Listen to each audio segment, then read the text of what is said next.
Alright, we're back and I'm just gonna use congregate from here. Now, if we open this again, that's not it. Okay. Epic War Stream, there we go. I'm pretty sure it's this one.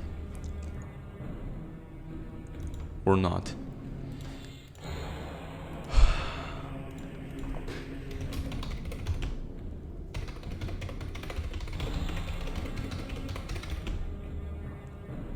Alright. Hello everyone.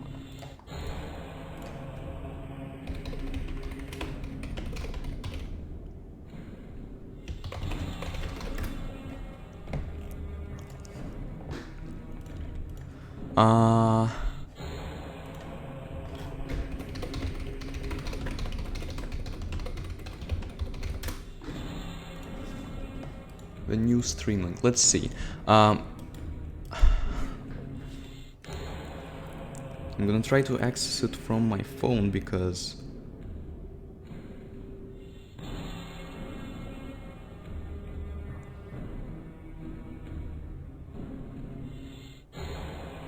okay, there we go. Now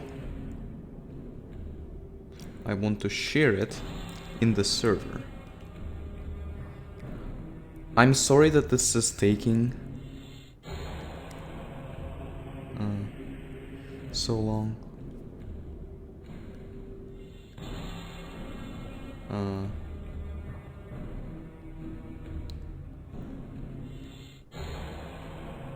There we go. I'm just posting the new link right now.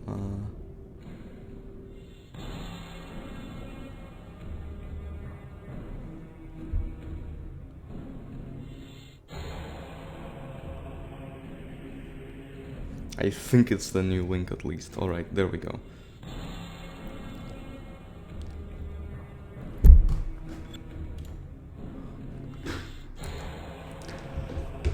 Okay, so yeah, as always, if you are here on the stream but cannot or don't want to join voice chat, feel free to use the live chat,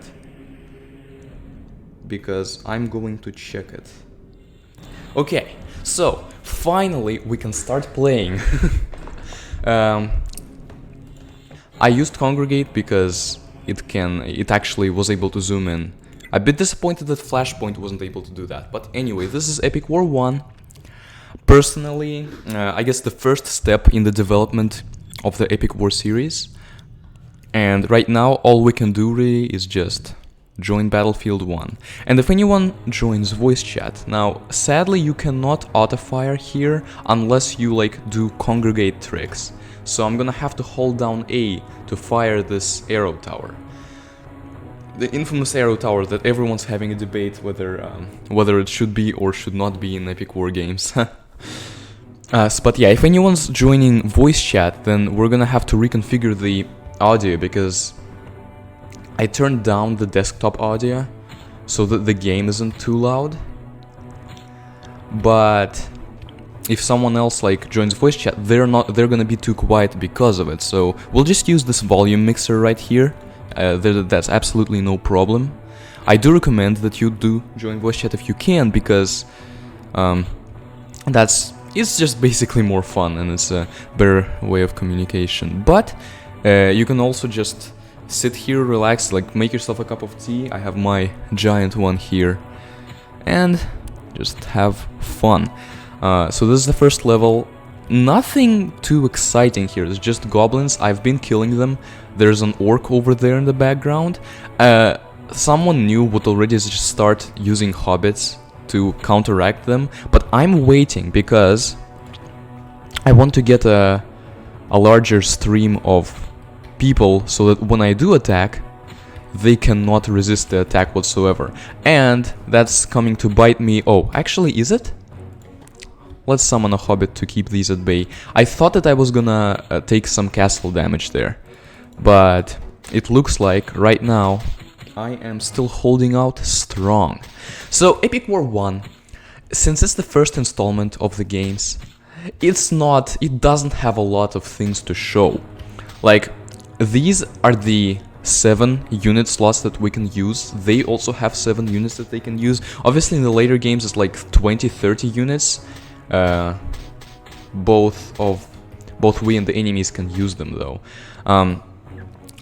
The one thing that I do like about this game, however, is that it's pretty immersive. You do, at least I do, get the feeling that there's an actual war going on. But now we got 60 mana, so we're just going to start using hobbits in addition to spamming arrows. And level 1 should be cleared pretty quickly.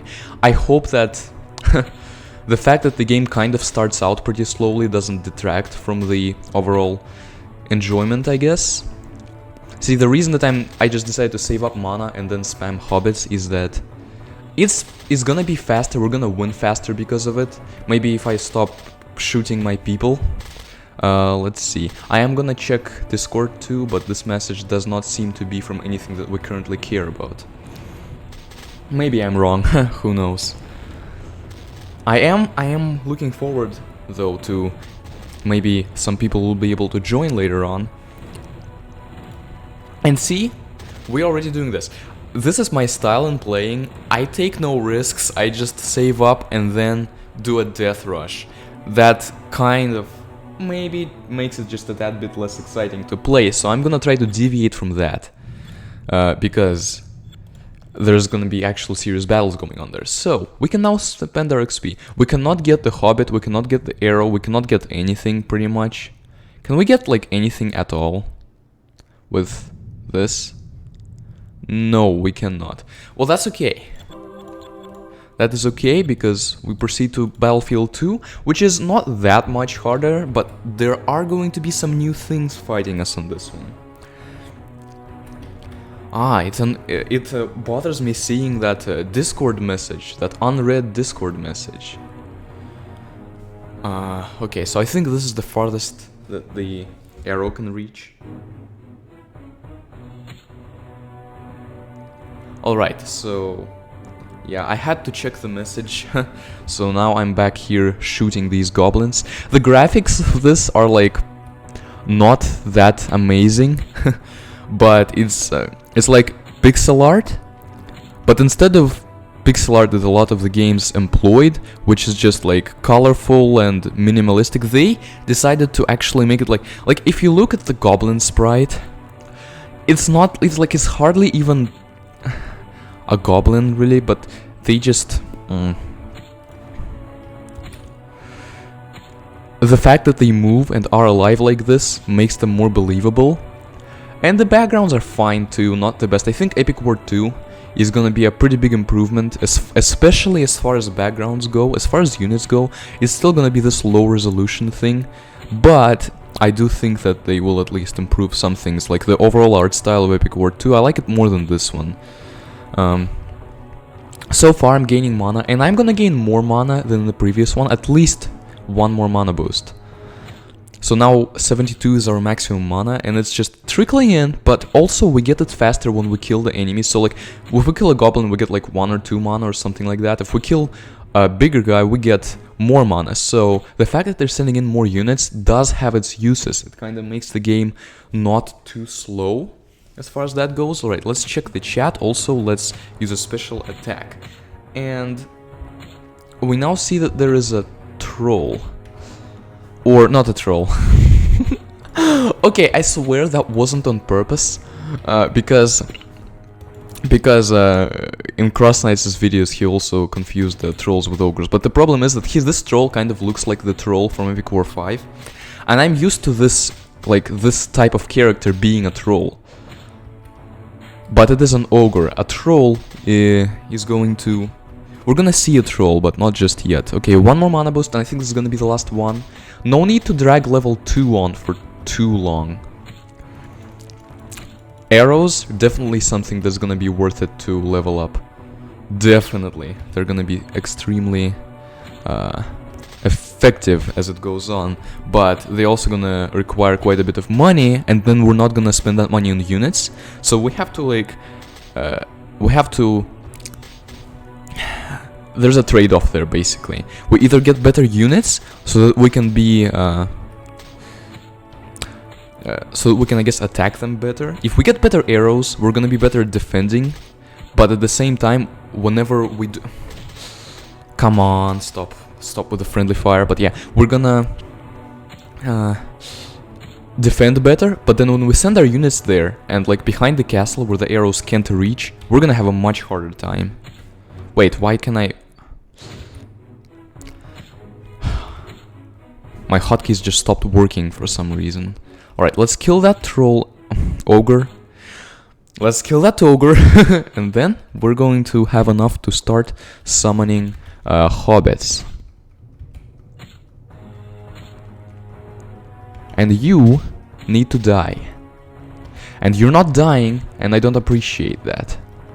Okay, now we might meet another ogre along the way, but I think that with this great push, we are going to be fine.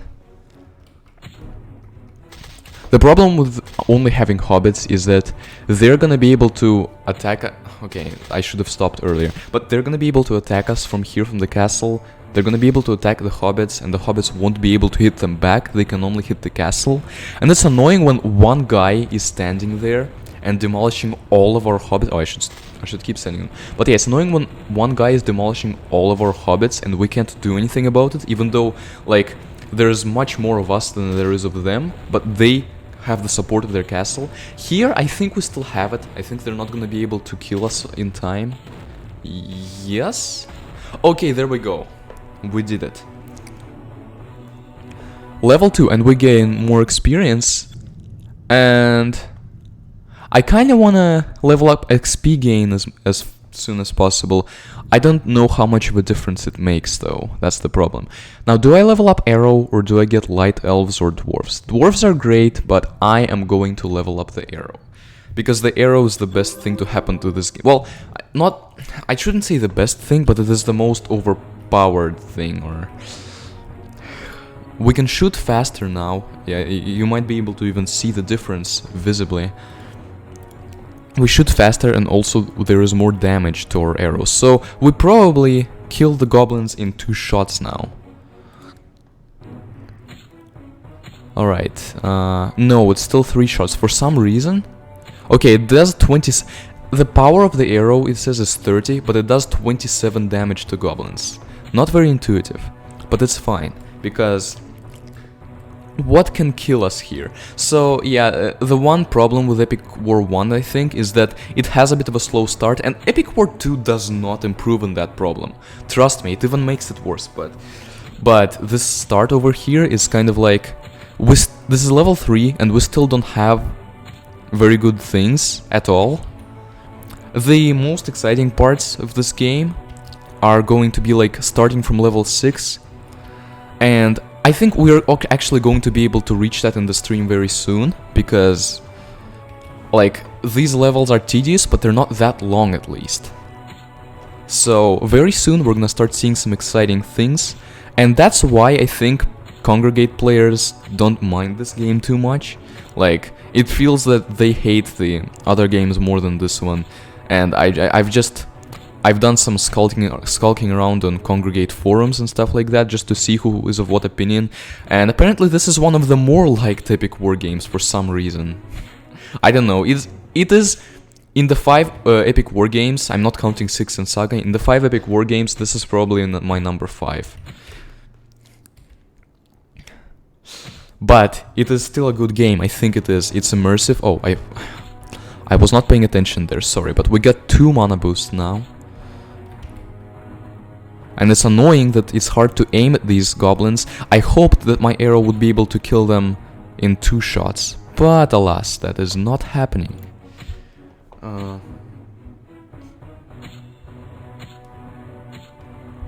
So, I think I'm, like last time, I stopped here with the mana boost. This time, I am going to do 1 more mana boost, and now we can gain up to 103 mana, and once we do that, we're gonna send our usual stream of hobbits, and hopefully they're not good enough that they can stop us yet. There's another ogre on the way, and we are soon able to use a special attack. Oh my goodness, aiming is so hard. Like, come on. Like, I get it that when people have the arrow tower, they feel like they're more in control. but having to aim something that's really hard to aim, I don't think it should be a regular part of an epic war game. Yeah, that's kind of my stance on the arrow tower. It's not bad, but I don't think it necessarily should be in the game. In this game at least, yeah, it's fine. But like, I prefer the system of Epic War 3 and 4 to 1 and 2. Especially with the enemies and our units. We're just going to the right and the enemies are just going to the left. And in Epic War 3 and 4, we can actually control them. And the enemies also are slightly more complicated in their behavior. Right, I hope that the music isn't too loud compared to my voice, so please let me know if it's too loud. I assume that it's not, because when I listened before starting the stream and it was fine. That goblin, by the way, I do not care about that goblin escaping my arrows, because look at what's coming. Nothing, because I was pressing F1 instead of 1. Darn it! Okay, but now look at what's coming.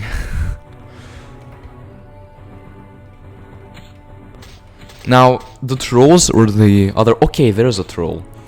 Speaking of the trolls, I hope I can damage that troll with my arrow, because I don't want the hobbits to take the full-on wrath of that troll, but they're gonna take the full-on wrath... Okay, actually no, I can still hit the troll from here.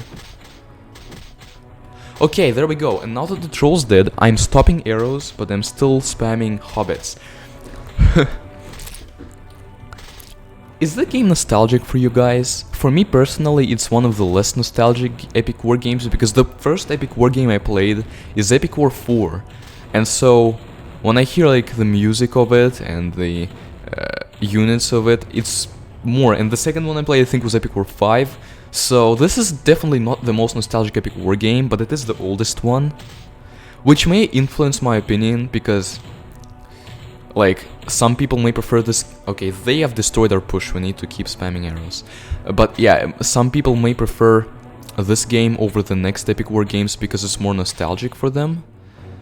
For me that's not the case, so I can still say that it is one of the two... like, one of the Epic War games that I like less.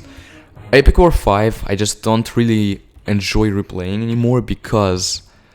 I've replayed it quite a bit and I know basically all there is to it. And the battle system of it isn't very replayable. I'm waiting for the next ogre to come, and after the next ogre comes, I'm going to spam hobbits as usual. Because there is a delay between the time that one ogre comes and then the next one does. So I kill this ogre and then I have some time when I can safely attack without any more ogres coming. So I'm just gonna completely switch my focus on this ogre, even though it was hitting the goblins next to him. And I'm already spamming hobbits because by the time they reach here, the guy will be dead, let's face it. And I'm also gonna kill this orc, because the goblins by themselves can't do that much damage, I think. Like, they can do some damage, but our hobbits are gonna completely overwhelm them. And now I am stopping arrows. And I think this time, we're actually gonna be able to have it. I don't know if another troll's gonna appear, but if another ogre appears, then we just gotta hope that we're fast enough. Because trolls, in my opinion, trolls are worse to deal with than ogres. No, it's the other way around. Come on. Okay, ogres are harder to deal with than trolls, because ogres with their clubs, they can hit us from the castle, and not even the dwarves can reach them there. But trolls have to come in closer, so we can kill them. There we go, that's what I was meaning to say. Okay. I am going to get XP gain. Now, there is a problem with me coming into battlefield number 4 already. And I only have these like level 1 hobbits and level 2 arrows, but this is hopefully going to help me enough for it to not matter too much. The next time I am buying, I think I want to buy arrows. The next arrow upgrade is gonna give me 2 arrows, which is basically what makes the arrows great. The last one, we're gonna be able to shoot 3. And then if I still have experience left, I'm gonna buy elves or dwarves or whichever I can afford to buy. So this is level 4, they're gonna be coming in even thicker than a level 3. And I think there is still no point in me going further in my mana training than 100.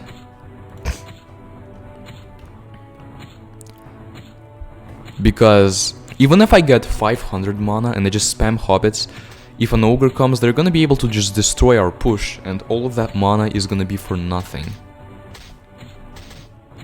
Okay, but yeah, first mana boost right here, and the fact that some big guys died means that we can get another mana boost already. Yeah, this time we may be able to need 3 pushes to do it. Also, how is that hobbit? Is that a different one? I must have sent 2, because I remember that I only sent 1, and yet that one hobbit was surviving for so long. I think I sent multiple ones, I guess. Okay, but now let's send 3 hobbits to deal with some of that junk, because I want to kill the ogre first. Alright. As far as feedback, like, if you are not able to be in voice chat, I'm gonna be checking the stream chat and I'm gonna be checking Discord occasionally too. But I think the stream chat is a better way because I have my phone here with the stream chat open. So if you say something, I'm almost immediately gonna be able to see it. And on Discord, I'm gonna have to, like, close the game to open Discord. And okay, this right now, what's happening is not very good. I need to kill that ogre fast because the way I'm trying to do it as a perfectionist, I want them to not even damage the castle. Like, I'm not gonna die. Level 4 is not the time for my first loss. In fact, I might not lose at all. But my castle may get damaged, and my line of thought is, if I can avoid it, then why have that? Okay. And I just screwed it up. I'm talking about how I don't want my castle damaged. Meanwhile, they came and started damaging my castle. It's a bit annoying that I have to, like, summon hobbits to hold them off, because I want to shoot at the bigger enemies, but the smaller enemies and orcs are now considered smaller enemies. At the first level, they were like the bigger enemies, the bigger of the two, and now there's 4 types. And ogres and trolls are both significantly bigger and badder than orcs. So at this point, I'm not going to do a full-on push yet. I've summoned some hobbits because my goal is to just get rid of these orcs, and then with my arrows, I'm gonna shoot the orcs, I'm sorry, I can't speak, I keep confusing the names of all the enemies. So I'm gonna keep shooting the trolls and ogres. Meanwhile, the hobbits are there to deal with the orcs and goblins. There we go, I think I said that right. And then, now, at this point, I'm gonna kill those 2, and I'm gonna summon a full-on push. Because those 2 are gonna give me enough for a big push, and now hopefully no ogres are gonna come too soon. Okay, I predicted correctly when that ogre was gonna die, and I just switched to the troll, so that was good arrow management by me. And as a result, the troll died before he even got to us. Okay, so yeah, these orcs and goblins can mildly manage. Not manage, damage. I am bad at speaking. The reason I'm bad at speaking is that I try to speak fast, so that it's still exciting and stuff like that, but mix up words. But yeah, because they damaged us so much, like those orcs and goblins, our push is now pretty much dead, so I have to stop it. The good thing about this is that eventually they run out of ogres and trolls. And this is like the plunge before we start actually becoming good. This level 4 with me only having a hobbit and a weak arrow, like this is the last level on which that's gonna happen. We're gonna get a better arrow and we're gonna get better units, and things are gonna just become quite a bit easier for us. But we just have to hold out on this one. Oh, okay. I wasn't looking at where I was shooting because I was opening the chat and stuff. Okay. We need some... I summoned a few hobbits. They should be enough to deal with that junk that is here. Definitely. Especially since they're grouped up. And this game has a weird thing where... like, the units do splash damage when they probably shouldn't. Like, I don't think a regular goblin should be able to do area of effect damage, but they do. Okay, let's not repeat our previous mistakes and actually kill these, or at least damage these orcs, and then kill the troll. There we go. Oh, okay, now I was shooting my hobbits. Okay, so there is an ogre there. Let's kill the ogre, but I didn't aim at him fast enough, and as a result, again, my push is pretty dead. Let's kill that ogre over there, and maybe we're gonna be able to advance. Like, as I said, this is the reason that you may initially be turned off from the game, that this initial part is happening. Let me see.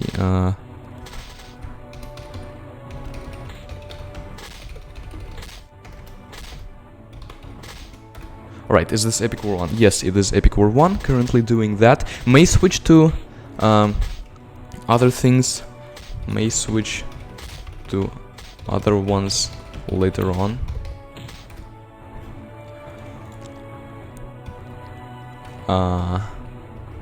Okay, we can shoot this troll, this ogre from here. But yeah, what was I gonna say? I was saying something. Yeah, I was saying that initially you may not like the game as much because it seems kinda slow, but things are gonna start turning around soon for us. Like, at this point I'm considering that maybe buying another unit is even more important than getting a better arrow. Okay, I need to kill that orc, because orcs, I've been kind of underestimating them.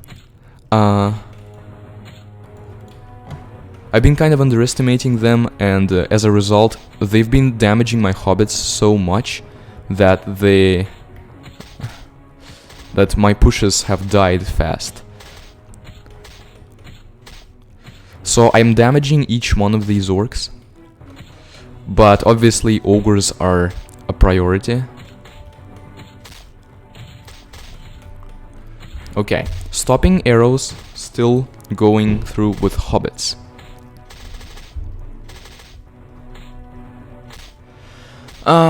They didn't... Okay, at this point, I'm starting to think that it was a mistake to go for experience gain. Because I got a lot of experience from this one. Like, I'm looking at it, at least we're gonna be rewarded for killing so many enemies. But was it worth it? Should I have maybe just won quicker? Those are the questions that we have to ask. But, okay, so now there's a group, and the ogres are still coming. I think we've bled them out of trolls. There are no more trolls here. They've had like 2 or 3, and we killed all of them. But the ogres, they've had like a dozen of them, and they're still coming. Okay, I'm just not gonna aim at goblins. I'm gonna summon a few hobbits so that they deal with goblins. I'm aiming at orcs and ogres.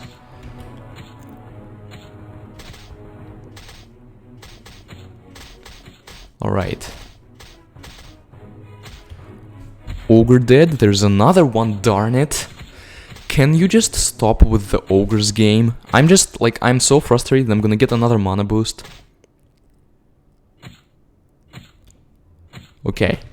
Also, it's annoying when I try to shoot at the bigger guys, but the goblins get in the way, and I shoot the goblins instead, and I'm like, no, I don't mean to shoot the goblins. I can kill the goblins easily with the hobbits. It's the other stuff that I want to shoot. Like, right now it's fine. I shot an orc a bit, then I'm shooting an ogre. He only was able to attack us once. There's another ogre. Imagine my shock. Alright, I'm shooting at that, but I'm gonna need to summon a lot of hobbits to deal with this. This right now, the thing that I'm gonna do right now is not a push. I just need to defend against this gathering of scum. Okay, there's 3 orcs there. Can you just die, guys? Can you just die? Thank you. Most of the orcs died. There's some more on the way, but I need to focus on the ogres because there's more. When the ogres stop coming, we're just gonna immediately, easily rush through and defeat them.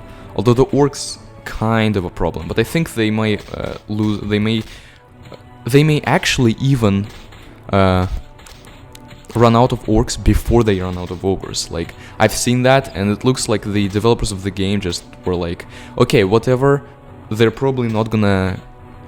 The players are probably not gonna even get to the part where the enemies stop sending in any troops, so we'll just make arbitrary numbers. Okay, so is there no more ogres? I'm hopeful about this because no ogres have come for a while. Please tell me that there is no more ogres and no more orcs. At this point, the only enemies that we're seeing here are just goblins. And if that's true, I'm just going to stop sending things for a bit, and we're finally going to do a sweeping rush of victory. Alright,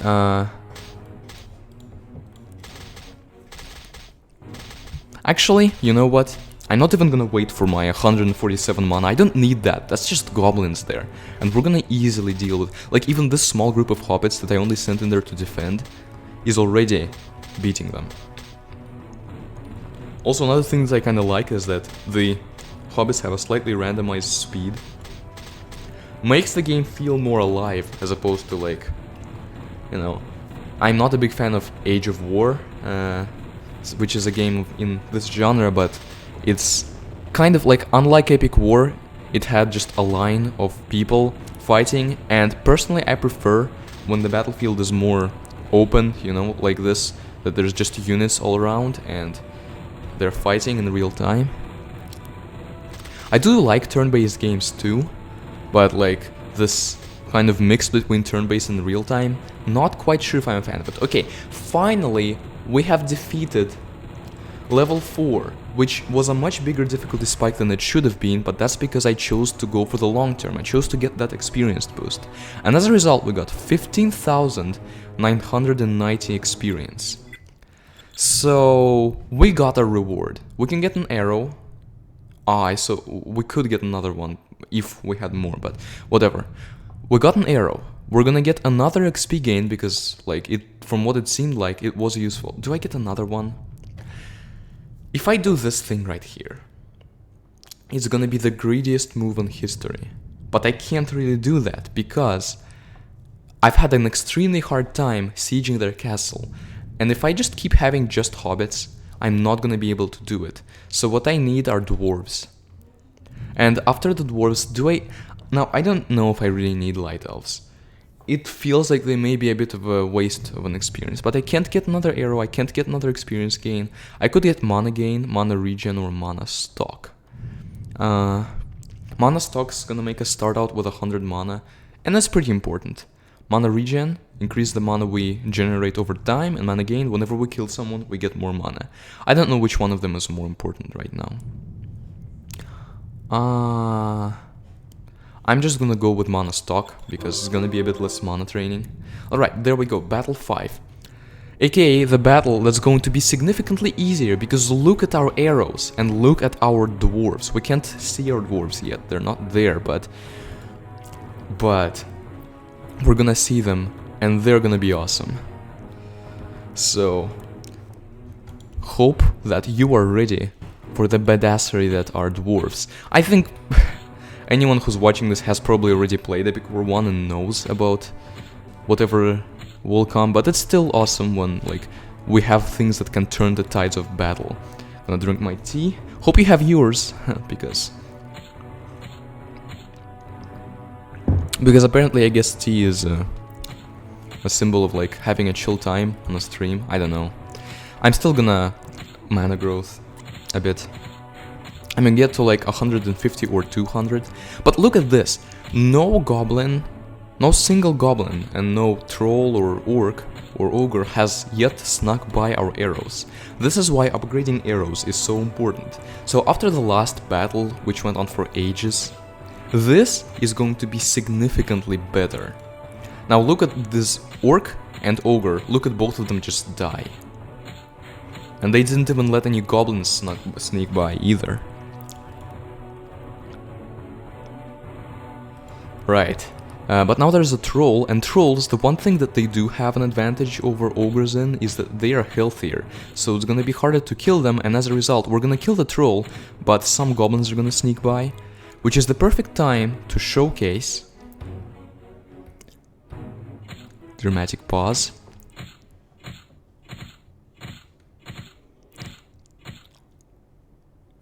A dwarf elder. There we go. I also meant to kill that ogre, not let him sneak by. I don't know how that ogre snuck by.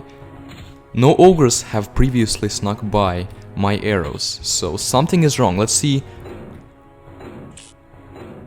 Yeah, he just electrifies those goblins. I don't, like, I wish that he maybe killed them a bit faster, because it took him 3 hits and that goblin might have already been damaged. But he's still cool, let's face that. And with the support from my arrows and my special attack, our dwarf has destroyed their ogre. Now the troll, I'm pretty sure the dwarf is not going to survive the troll. Maybe he will, I am shooting arrows at him, yeah. But now I'm shooting arrows at my dwarf, so that's unfortunate. Now that I have 200 mana, I think I'm gonna stay up for that and then just summon a bunch of dwarves. And then, after that, keep a stream of hobbits running. For now, I'm just gonna shoot the things that come in our way. Yeah, pretty awesome. Like, the one thing that this game does, like, at least the payoff that we get from this game being kind of slow-paced, is that once we start getting cool stuff, we can truly appreciate how cool it is. Like, we really appreciated that dwarf after having to just use hobbits and failing to siege their or to assault their castle for so long. I guess there isn't such a thing as a siege in this game, we just assault until we win or lose, or our own castle gets destroyed. Alright, we're gonna kill these with arrows, and that is perfect, so we're gonna summon our first dwarf elder in our push. And then we're just going to keep summoning them, and the mana that we get from killing the ogres, orcs, trolls, we're gonna use that to get even more dwarves. And the stream of dwarves that we're gonna get from that, I hope it's gonna be pretty impressive, because look at this. And these are dwarves, these are not hobbits, these don't screw around. Now, and it has been significantly less time than in the last level, so yeah, that was kind of a long-term plan, that on the last level we kind of struggled, and it's been a while before we won, but now we are just rolling through them completely. So completely that I'm already stopping arrows, and none of them even hit a dwarf. Okay, and now I'm just gonna start summoning hobbits, because why not? After all, these dwarves may not even get there, these back ones, the ones in the back end. The hobbits are fast, they're gonna get there, okay. The troll isn't a big deal, because we're gonna kill him, he's gonna die very soon. See?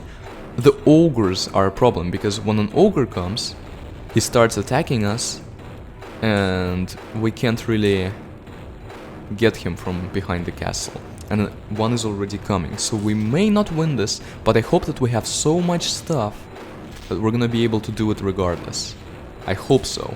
We're on the brink of victory. Please don't... Okay, yes, we did it. Great. Alright, and this is level 5, so... Oh, we're on to level 6. Ooh. Level 6 means that things are gonna get real. I cannot get the next arrow. I can get another experience gain. Do I want to? There's a wizard, a golem. I could get a golem, but 300 mana right now is a bit too much mana. What I'll do is get...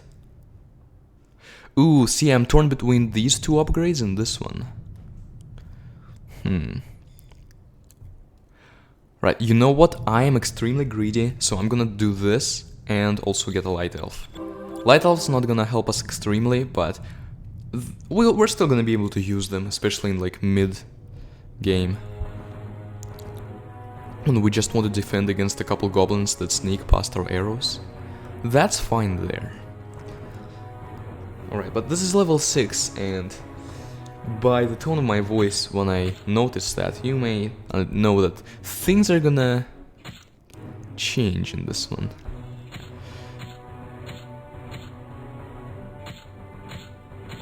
Now, I hope that the experience gain upgrade is not broken like in Epic War 4, where it just literally does nothing. I hope that in this one, we truly do get more experience per enemy is killed.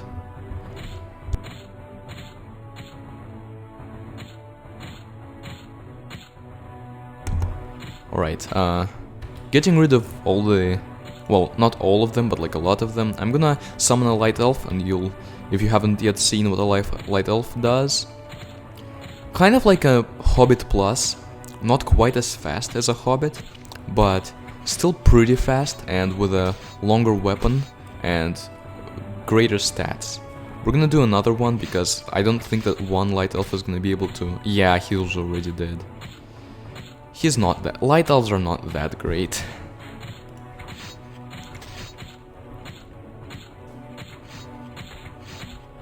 Alright.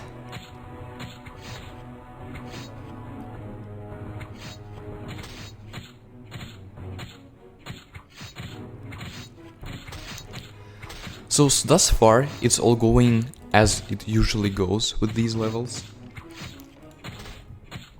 Oh, they defeated all of our Light Elves. Let's send a Dwarf in there, because I do not appreciate that they're killing our elves so easily. Any suggestions from if maybe I should switch to some other game after this, like either another Epic War game or something else? I don't, because I'm not sure what people would most want to watch or be a part of. But I wanted to kind of start with this because it's logical to start with the first one and then go through the other ones, and it like kind of helps appreciate the different aspects of the different games more. Like if we played the third one and then this one, kind of wouldn't be the same, you know. Okay, thus far everything is going just fine. Oh, but are we going to... okay, that right there, a centaur. That means bad news. And I'm getting more and more mana because I want to just create an overwhelming force. But yeah, the centaur, a lot of health, and is going to wreck our armies even if they're huge, because splash damage, and he electrifies us. I'm pretty sure he just, like, he destroyed that dwarf, maybe by electrifying. I don't exactly remember though. Let's send another dwarf to deal with that riffraff.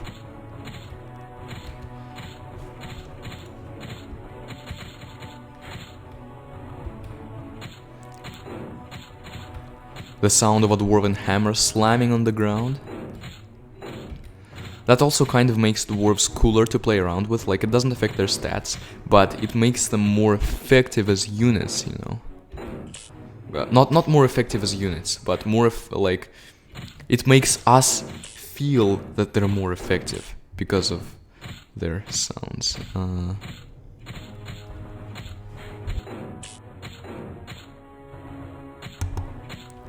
Okay. Do I get another one? You know what? I'm gonna do it. And I think that 355 mana is where we're gonna cap it for now. The problem is, there's still gonna be a few more centaurs, and I don't wanna do a push until we got rid of them, because a push when there's a centaur around and we only have dwarves as our max units is kinda useless. Like, seriously useless. Okay, I'm killing everything, but obviously my dwarf's gonna die soon, so I'm gonna preemptively summon another one. And you know what?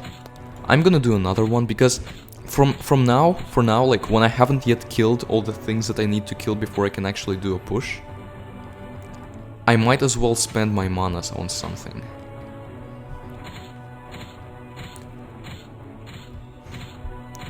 Alright, the dwarf is here to help us out.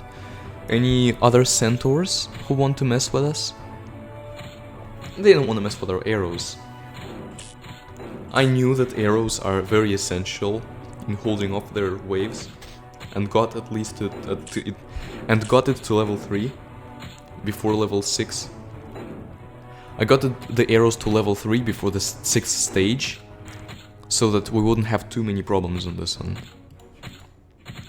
Alright. So there's a centaur and also some other stuff. We need to kill the centaur. Let's see if we can do it without moving our arrows. No, we have to move our arrows, it seems. Also, we can do this. There we go. Centaur died.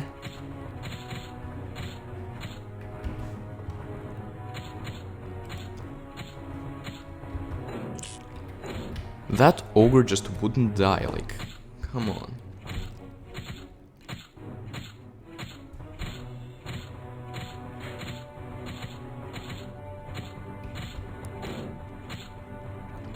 Alright, so thus far, it's like decently interesting, but the problem is Epic War 1 isn't that replayable of a game, because like once you've seen everything, the gameplay is still interesting, that it's immersive, which is one of the few things this game does well in my opinion, but the problem is, it's just way too long for its own good. It needed to have less stages, or like just faster progress or something like that. So now that we got everything, I'm just gonna start summoning dwarves in a push. They're starting to come out, but it looks like they got their answer to that.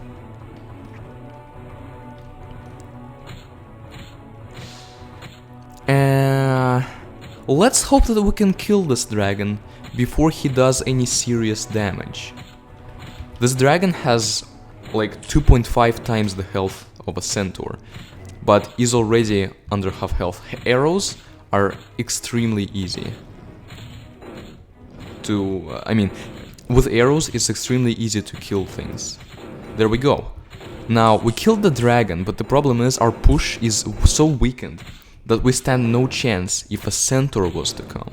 And the centaur is probably going to come very soon. Yeah, there it is. Now the good thing about this is it looks like we're gonna be able to kill the centaur with our arrows, to have all of these remaining dwarves not died too much. Like, they'll still die, but not so much that's gonna ruin our... Okay, that was perfect. We stunned the centaur so much, it barely got any hits off. And now we're just gonna wreck them, like, they're not gonna know what hit them. Okay, I guess they'll know what hit them, but whatever. Now, is this one ogre gonna... If this one ogre just kills our entire push, I'm gonna be pretty mad, because that's not how it's supposed to work, darn it. And we're like, we can't get that ogre from there, that's the problem. That's what makes me dislike ogres a lot in this game, like... How can we get them? And, I mean, the elves and the hobbits are not gonna be able to get them either. Like, a centaur came, we destroyed him. A dragon came, we destroyed him. Granted, it was with arrows, but still. An ogre comes and just kills our entire push. Like, yeah, right. That's something that needs to happen. At least we can kill them now, and they're really, really annoying. I'm gonna stop sending dwarves for now. I don't know if they have any more centaurs, but at the very least, I don't think we're gonna be able to do much since they have quite a bit of ogres, whom I do not like very much. Like, you'd think with so many dwarves standing there and attacking, they'd be able to hit the ogre, but no.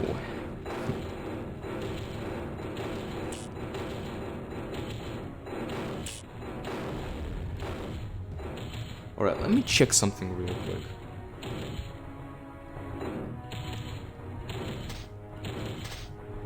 Oh, and I don't know why, but I did not see your message. Hold on. Emma Sardine, I did not see your message about what's wrong with level 6. Somehow it didn't notify me here. Like, there wasn't a notification, so I only saw it when I came here on Discord to check something else. So that's weird. But yeah, you saw what was wrong with level 6 centaurs and dragons. It's kind of weird that both centaurs and dragons first appear on level 6. Because like, wouldn't they spread them out? Like centaur on level 5, dragon of level 7, something like that. Oh, I probably shouldn't have done that boost. But anyway, here comes another centaur.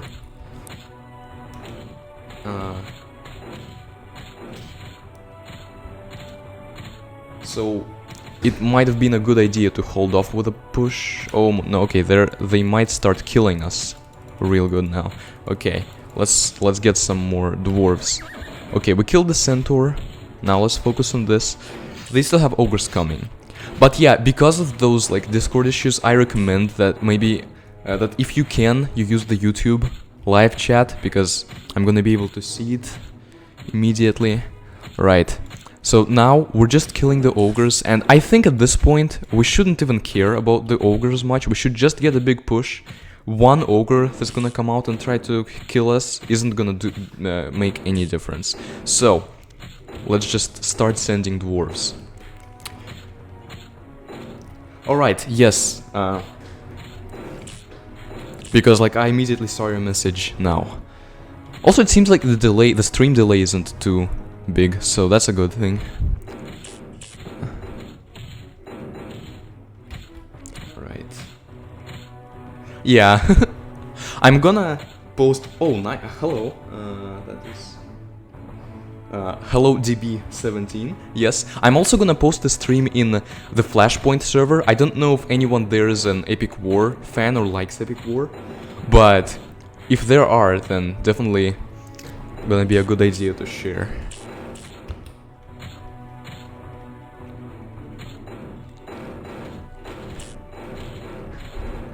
Alright, finally, level 6 is also coming to an end, and we got, like, when we got 16,000 experience, that was cool, but now we got so much more. And that makes me think that I did the right thing by leveling up XP gain. Because now we're gonna be able to, like, these few earlier levels were a bit slower, but now we're gonna be able to start getting our upgrades and just slaughtering them. So, the first thing that I'm gonna do is I'm gonna max out XP gain. Just max it out, no questions, now we're gonna be able to get more experience. Second thing, upgrading the arrow, because arrow is very important. Also, we need to upgrade these mana upgrades. We're gonna do this. Now, things are gonna be faster and better for us. I haven't yet gotten the new units, but I think that this is a little bit more important. So let's save. Alright, I'm back around half an hour. Okay, see you then. And what is your favorite Epic War game? That's a good question. I would personally say that my favorite Epic War game is... Hold on a second, I need to share the... I need to share the stream in the server, so I'm gonna do that from my phone, so... here. Why can I not copy it? Okay, maybe I'm not gonna do it from my phone then. Copy link, okay.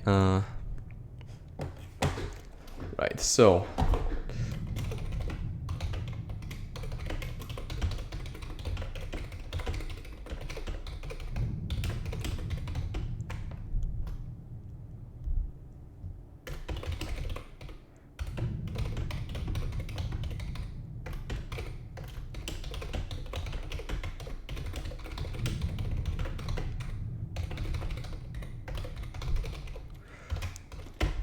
Alright, there we go.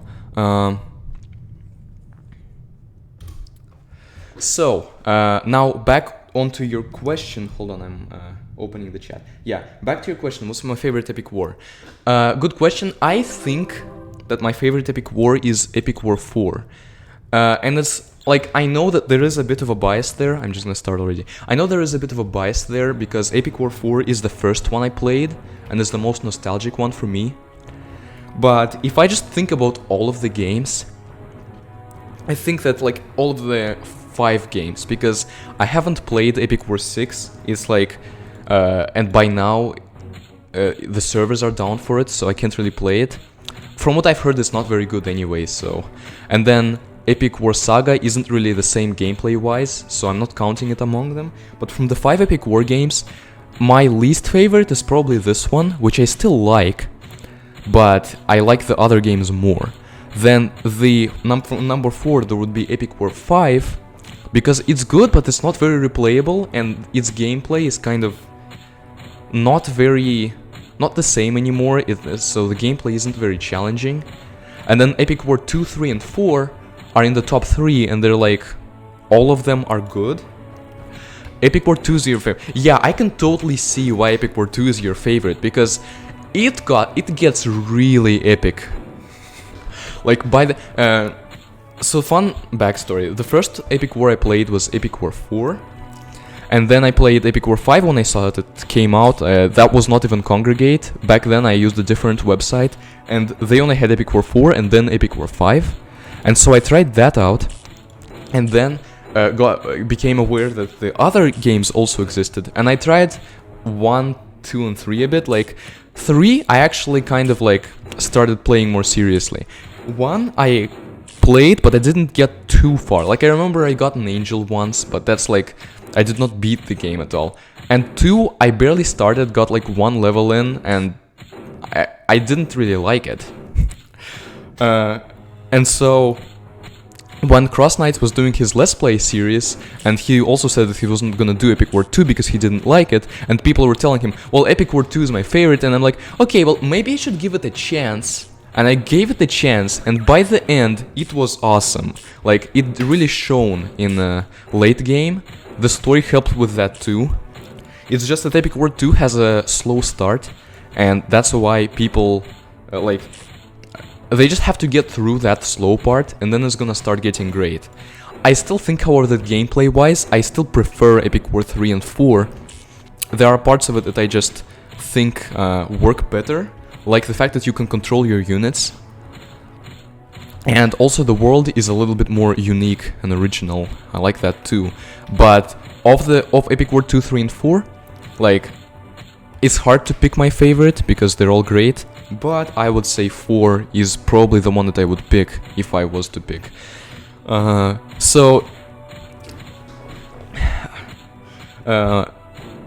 We're on level 7 now, and they have this turret right here that kind of shoots, but let's face it, turrets are useless in this game. I'm just checking to make sure my dwarf doesn't die.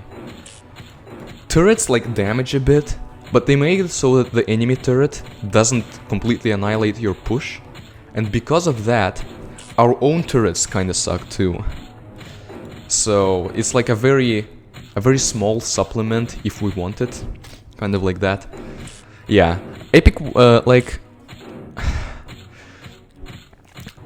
I think this game, Epic War 1, most shines, like around this time is when it starts shining, because we start unlocking some really cool things. And after this game, when I level up mana, regen, gain, and stock some more, we're gonna be able to start using actually like strong units. But yeah, what is your ranking of the Epic War games, if you have one? Or is it just that Epic War 2 is your favorite and then the others don't really know?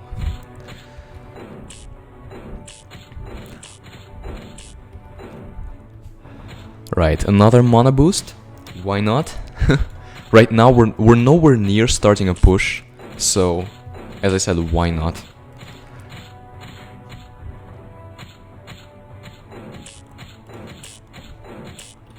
Alright, let's check that there is nothing on Discord. Yeah, pretty sure level 6 is supposed to be a noob filter. Yeah, I think so.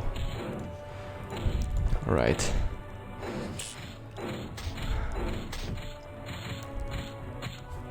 So, I'm just sending dwarves to hold off their enemy pushes. I'm not trying to assault, but the problem is that when I do try to assault, I'm still only gonna have dwarves. And this is like the bottleneck of my power right now, that I can defend very well with my arrows, I can get mana fast, but even if I get a lot of mana, I'm only gonna be able to spend it on dwarves, and dwarves die easily when faced with centaurs and dragons. Like, at this point, I should definitely have stronger units. Or at least after this level I'm gonna buy some stronger ones.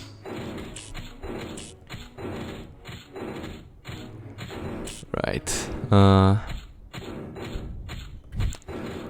Let's get another special attack going. So far I don't think a dragon has come at any point, but I was a bit distracted talking about like the other epic war games to really notice. In any case, I think in this one the centaurs are gonna like keep coming. Okay, here's a dragon. That might be the first dragon on this one, on this level. So, you see, I have 1,500. Soon I would be able to get a dragon if I had one, but no, I just have dwarves. And so that's why this is, like, still going to be a little hard. But after this level, we're gonna be able to get... We already have XP gain maxed, which is why, like, not even, like, probably like halfway into the level, maybe not even that, we already have 40,000 experience. And, we're gonna be able to max out our arrow and get more units. And also even maybe upgrade the mana gain regen stock some more. Alright, I was a bit concerned that the dragon wasn't dying. So thanks for dying, dragon. Because if it got to the castle, it would not have been very fun. Alright, I keep getting... Oh no, an orc just killed a dwarf. Huh. That was intense, and then it did some damage to the castle, which to my perfectionist brain is like horrible. It's not actually that bad, like I can definitely tolerate that, but I would prefer to not take castle damage. Alright.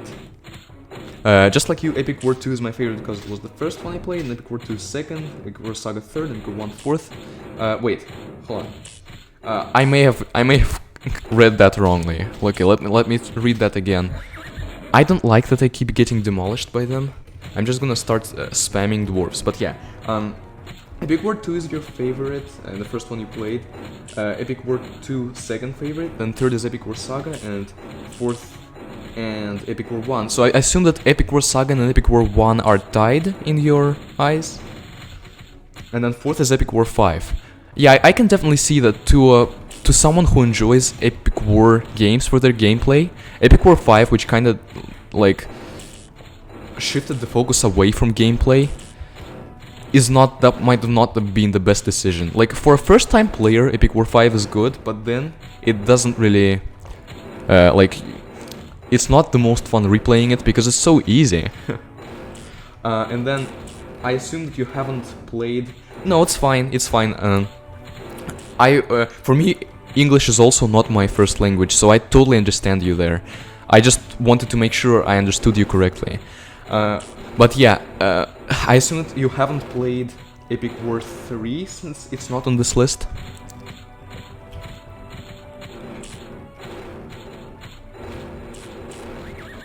Right.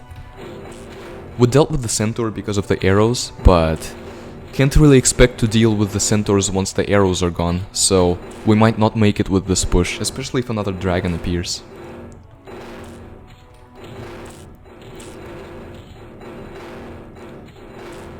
And they're killing our dwarves, like, even as much as we're sending them, this cooldown makes it a bit hard to send great hordes of dwarves, and even if we did, they have, like, they have splash damage with their ogres and other things. Like, another thing, maybe these ogres wouldn't be this annoying if they at least only were able to only damage one dwarf at a time. Then if we had millions of dwarves, it wouldn't matter. But it feels like they have splash damage, and that's the thing. Okay, you played it, but you don't like the card system. Yeah, I can understand you there. Although, I think the card system is like the same thing as in Epic War 4, but they just didn't call it cards in Epic War 4. Like, you can equip cards in Epic War 3, and you can equip units and spells in Epic War 4. Isn't that kind of the same thing?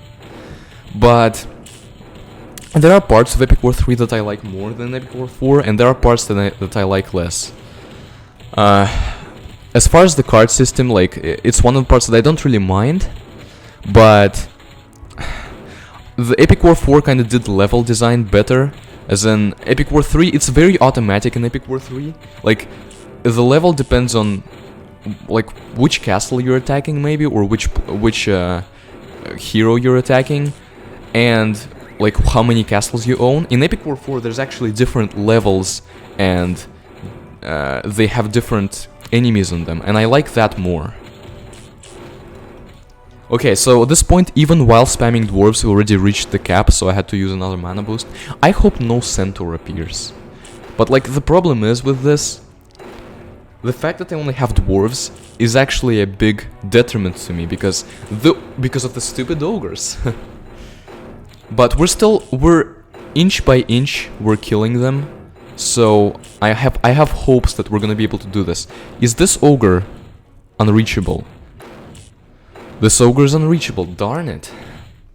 Okay, I just realized that maybe I shouldn't have just spammed dwarves, I should have spammed all of the units. I have plenty of mana for it, so why not? So yeah, it's just that the ogres, once they stop coming, we're immediately gonna be able to win, but they're really annoying. And next level, I promise, I'm buying things that are gonna make it much easier. Alright. Yeah, now we also hear elf sounds. Are they getting pushed back? Oh no, there's another dragon. Oh no, and the centaur. Okay, never mind. I thought we might be able to win soon, but no. There's another dragon, it's just that there's a big delay in the time when the dragons come. Okay, in Epic War 3 you like the leveling system, but in Epic War 4 like the way that you unlock new heroes. Oh yes! Personally, I like the upgrade system in Epic War 4, which may just be nostalgia, but I kind of like the idea that you buy something and unlock the things next to it. Well, in Epic War 3 you just unlock things depending on what hero you have. And heroes are a part of it, like you can buy a hero and unlock the units of that hero. But yeah, the leveling system... The one thing that I think both Epic War 3 and Epic War 4 kind of maybe... actually no, I think as far as grindiness goes, Epic War 4 is worse than Epic War 3. And in Epic War 3, you get a lot of money after playing through the levels at the end. And you can upgrade your units pretty easily with that. But in Epic War 3... no, in Epic War 4, you don't get that much money. And so upgrading everything becomes a challenge. Like you have to know that one trick that on level 13 just press assault with your units with a dragon and then just go away, and when you come back you're gonna get a lot of money. But most people aren't gonna know that, so for most people leveling up everything is gonna be so hard. And many of the units don't get cool until they're upgraded. Like there's one tank when it's level 1, and when it's level 5 it's 3 tanks. That is significant difference, but upgrading the tank is like harder as far as money goes than buying a Titan, something like that.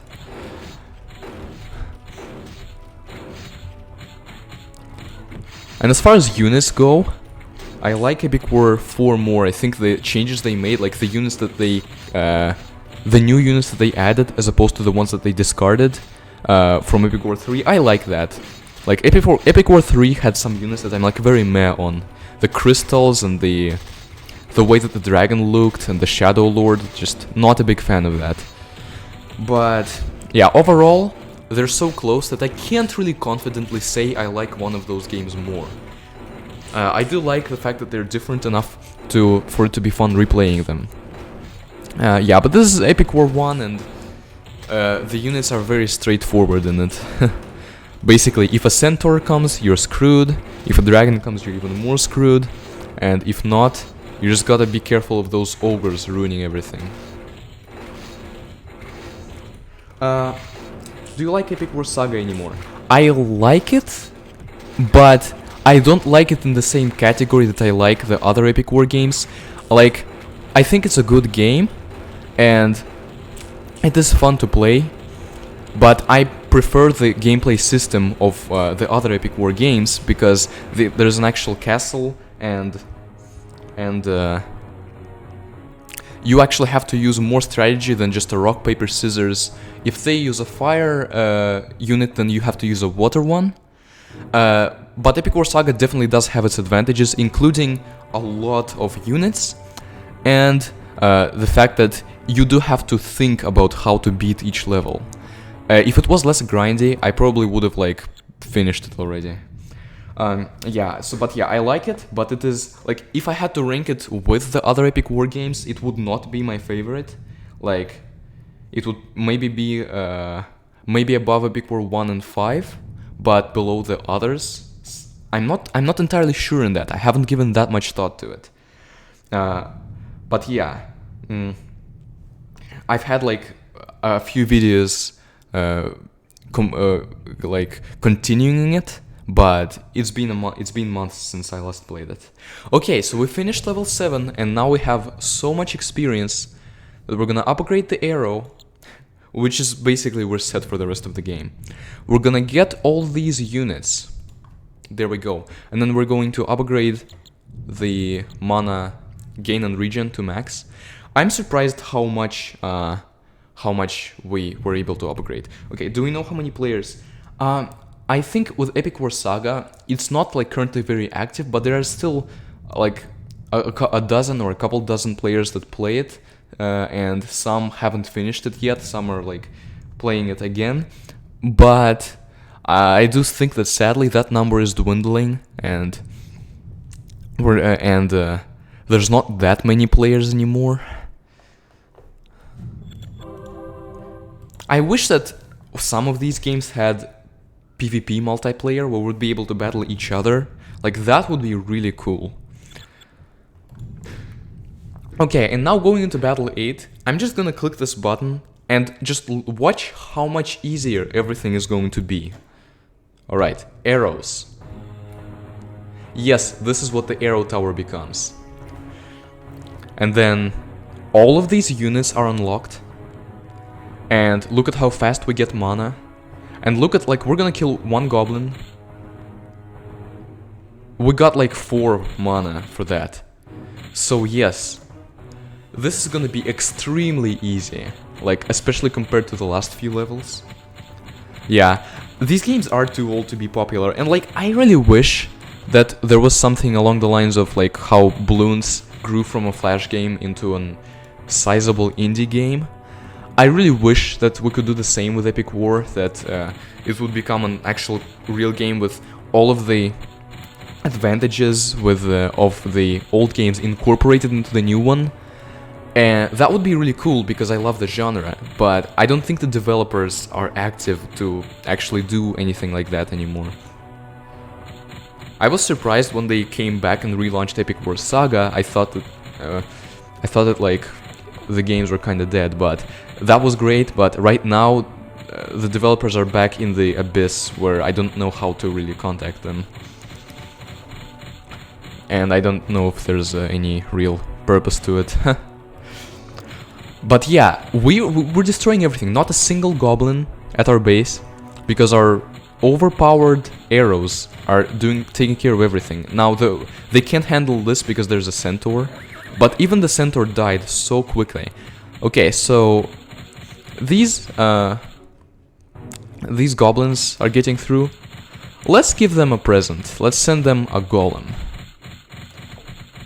A golem is not the best unit in this game. Also, let's special attack. I think the special attack gets better, but it doesn't ever get so good that it's like worth leveling up over anything else really. But yeah, this golem, pretty slow. He is pretty healthy. He's like the centaur. Okay, the golem is 700 health and 70 attack. And let's see what a centaur is. Like, a centaur's gotta appear soon. I just want to compare how good the centaur is against our golem, because in practice the centaur is outright better than the golem. So 720 and 60. So technically our golem is more powerful, like better as attack goes. But the problem is the centaur can attack from a farther distance. Our golem has to get closer to the enemies. So the centaur gets more hits off, and he also stuns people, like electrifies them, which makes him significantly better than the golem. That's okay though, at least I think that the blue dragon is better than the red dragon. You'll see, I'll summon one when I get the mana for it. Also there's a wizard, which... Wizards, like, are easy to underestimate. They do not do a lot of damage, but they pierce through enemies, and if you have, like, a frontline fighters and then wizards behind them, they can do a lot of damage if there's a lot of them and they're upgraded. Okay, so... the worst part in Epic War Saga, in my opinion, is the fact that you have to farm a lot. I agree there. In Chapter 11, this is where the game really becomes a farming game. Which is, like, scary, because even in Chapter 2, it's already too much of a grind fest for my taste. And then it gets even more grindy as the game goes on. Like, if it wasn't... if it wasn't grindy, then the gameplay would totally be worth playing. Okay, and then a lot of the player units have a short melee range compared to enemy counterparts. Yeah, the Ogre and Centaur, yeah. I agree, the Blue Dragon, also the Angel. The Angel, I'm pretty sure, does not have as much health or do as much damage as the Demon. Or I like to call him the Demon, it's like the Devil, but I think that, as far as naming goes, the Devil makes more logical sense when there's only one of them, and then there's many demons. So, like, the Demon, I think, is better statistically, but the Angel has a wider range and is just more awesome in general. More awesome to look at, to have, stuff like that. And yeah, the Blue Dragon is more powerful because the Blue Dragon freezes and the Red Dragon doesn't. It's like the elements in this game... Sorry. The elements in this game... Ice freezes, Thunder stuns, and then Fire does nothing. The upgraded Fire Arrow throws people in the air, and that's good, like, it does help save time, just like the freezing and the stunning. But before that, like, the unupgraded Fire Arrow and the Dragon Fire, they don't feel like they're, like, anything special. It's just, fire is just another way of saying another way of damaging. Okay, the Angel is interesting. Has more damage, yeah, than the Archdevil, but the Archdevil much shorter range, can hit close units more times. Okay, that makes sense. So that's kind of a trade-off. Like, the Angel hits further, but the Demon does more hits and therefore does more damage to close units. That actually makes the Demon very, very viable compared to the Angel. But I don't regret the fact that we have the Angel as our unit. Let's send some dwarves to... Also, let's send a hobbit because I don't want them attacking the castle. I don't want them... Okay. Ah, darn it, we lost that 4,000 streak. Whatever. I don't care much when one orc hits a castle. I was farming up mana growth, and now we can start summoning blue dragons. I wanna save the Angel until the next mission, and... if you're familiar with how the levels work in Epic War 1, then you'll know why. Yeah, the Angel is definitely... I think the Angel is great when supported by the Blue Dragon. Those two, the combination of those two, absolutely great. Okay, oh, I summoned some units, but I forgot that I already sent out a dragon, so... like... it still did take time to kill that one troll. But that's okay, because, like, if it was so powerful that it just one-shot everything, wouldn't be as fun. Yeah, and now that we have dragons, a great unit that I think we can use with the dragon is the wizards. Like, the dragon is a frontline warrior, and then he's supported in the backlines by people who can shoot and hit multiple targets. And this is actually the last level on which the wizards are gonna be useful. You'll see. I mean, I'm pretty sure everyone knows what I'm talking about here. But yeah, this is the last level on which the wizards are really gonna come into play and be safe.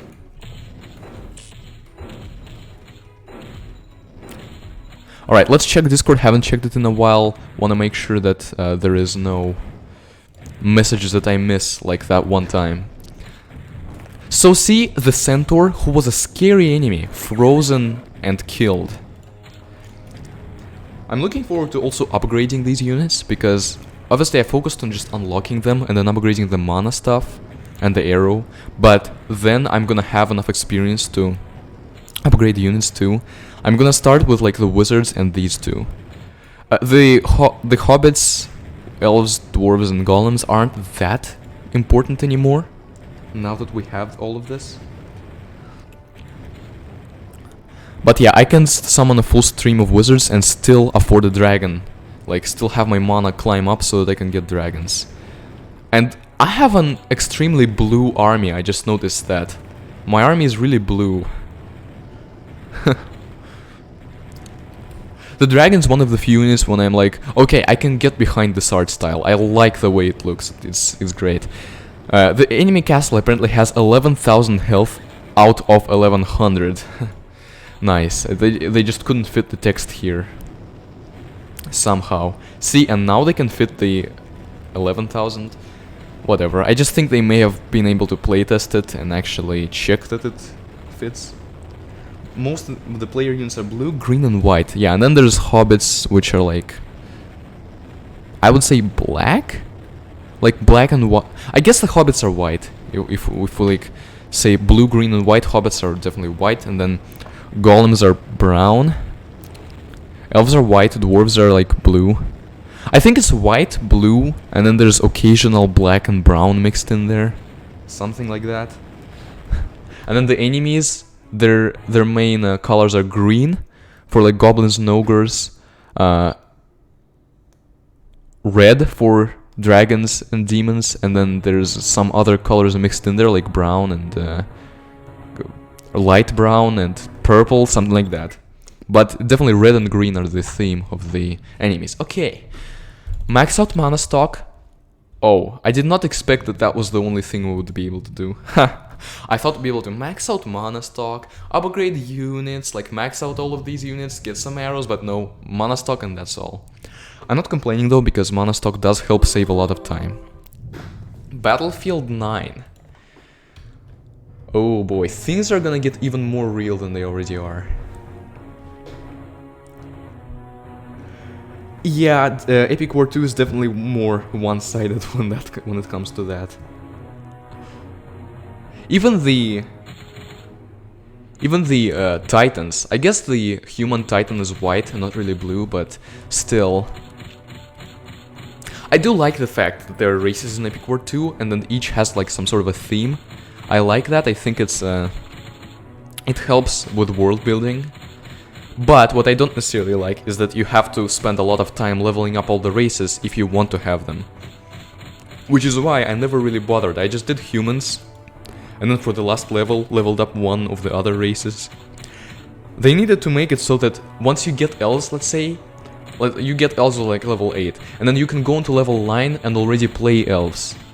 Like you can have enough money to already play elves there. And then when you get orcs on level 12, you can go into level 13 and already play with orcs. That would have been the proper way to do it.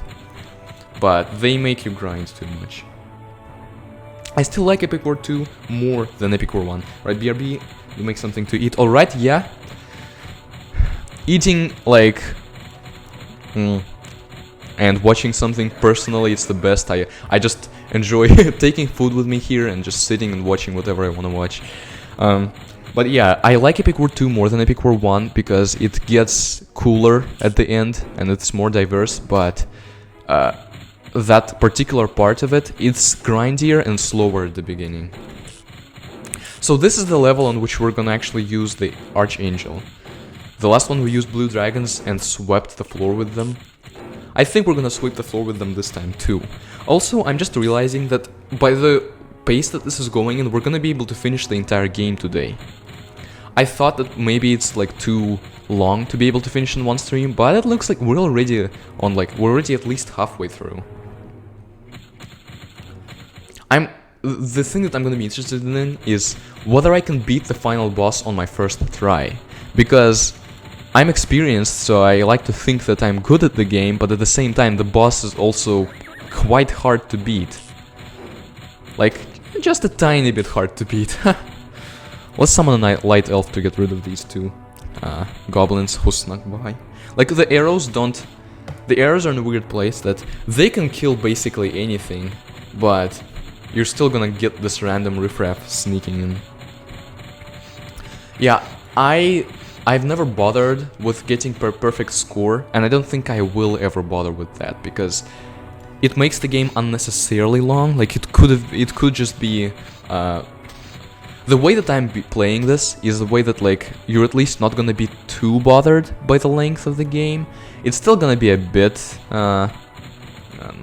lame that they had to make it that many levels, but it's fine, it's not a big problem. But if we go for a perfect score... Also, notice just how much better the goblins are now than the hobbits. Hobbits are 60 and 10, and the goblins are 120. They've been upgrading their goblins, and we haven't really done the same with our small units. We've just been unlocking better ones. And that is still the right way to go, because once we get an angel, it's not gonna matter that the goblins have 100 health. Okay, and we can get an angel now. So, we get an angel. Again, one of the cooler looking units that Epic War 1, the flip side of the fact that it's long and you start out with little things is that when you get cool things, it's really cool. Like, when you get the angel, you think back to the time when you only had hobbits and you're like, heck yeah. Welcome back. So we're on level 9 now. And I summon an angel, and then I'm gonna back the angel up with dragons. So, like, look at this. Remember when we only had hobbits and had trouble on level 4? Yeah, those times are long gone, aren't they? And they have a dragon, so I think we should focus on the dragon. Like, the trolls are gonna die on their own by the angel. We need to kill the dragon, because the dragon can actually do... Dragons are better at dealing damage to single targets, or at least, like, dealing damage up close than angels are. They're straight up better. The angels and demons just have a bigger range. So the dragon hit our angel once, but the angel is still very, very good standing. Right. The closest thing to human size is wizard. Oh, yes. I like the angels being huge because it's an angel. I think it deserves to be badass. Also, I thought I summoned more dragons than one. Well, whatever. Yeah, also I like how they're... We don't know if there's any humans in it. Like, a wizard is probably a human. We don't know if it's a Lord of the Rings situation where the wizards is their own species, but the wizard is probably a human. There is no other humans that we have. There's a hobbit. Okay, is this a Lord of the Rings species, like, situation too, where the hobbit is also like an actual subspecies of a human? But if not, then we only have a wizard and then a hobbit, elf, dwarf, golem, dragon, and angel, and no other humans, like no humans at all, which I thought was funny. And then Epic War 2 had a lot of humans. Are we gonna be able to beat this level before they start fighting back? Because I'm pretty sure this is one of the levels when they're supposed to fight you back pretty hard with a new unit of their own, but their new unit is late to the party and we're gonna destroy the castle before it shows up. I mean, I'm not complaining, we'll get to see the unit anyway. There's many more levels to go because they decided to be like that. So we're gonna see the unit, so it's okay if we don't now. But 2 angels, 2 dragons, we're absolutely demolishing them.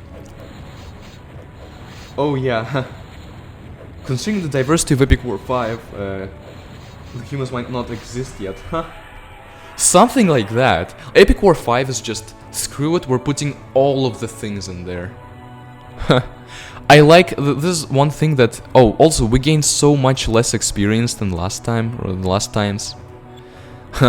But yeah, it's like if you win fast, then you don't get as much experience, which like kinda makes sense, but you do want a reward at least for winning fast, don't you? Oh, that's right, there was a scream, so the archdevil did spawn but didn't come on screen. We killed the castle at the perfect time. But yeah, I like the world of Epic War 3 and 4, especially 4 more than this one, because this one is more like regular. It's like the regular humans and dwarves, elves versus like orcs, all very standard stuff. While here, well, not here, but like on Epic War 3 and 4, it's actually interesting. They just don't do a good enough job of actually establishing their world, making it solid. Epic War 5 kinda does that, but there are still questionable decisions with Epic War 5. Okay, welcome back. I think all of the people who had to go are back now, so that's great. We just beat level 9 and the demon didn't even show up. Like it showed up, but we didn't even see it. We killed the castle and it died. Alright. What should we upgrade here? We upgraded the very important things over here. These 5 things, the most important things in the game. We should probably upgrade the angel twice, because we're gonna be using angels and we're also gonna be using dragons, but I don't know. We're gonna be using them, but I prefer to first level up the angels. And that stuff, I'm only gonna do that after leveling up the important units.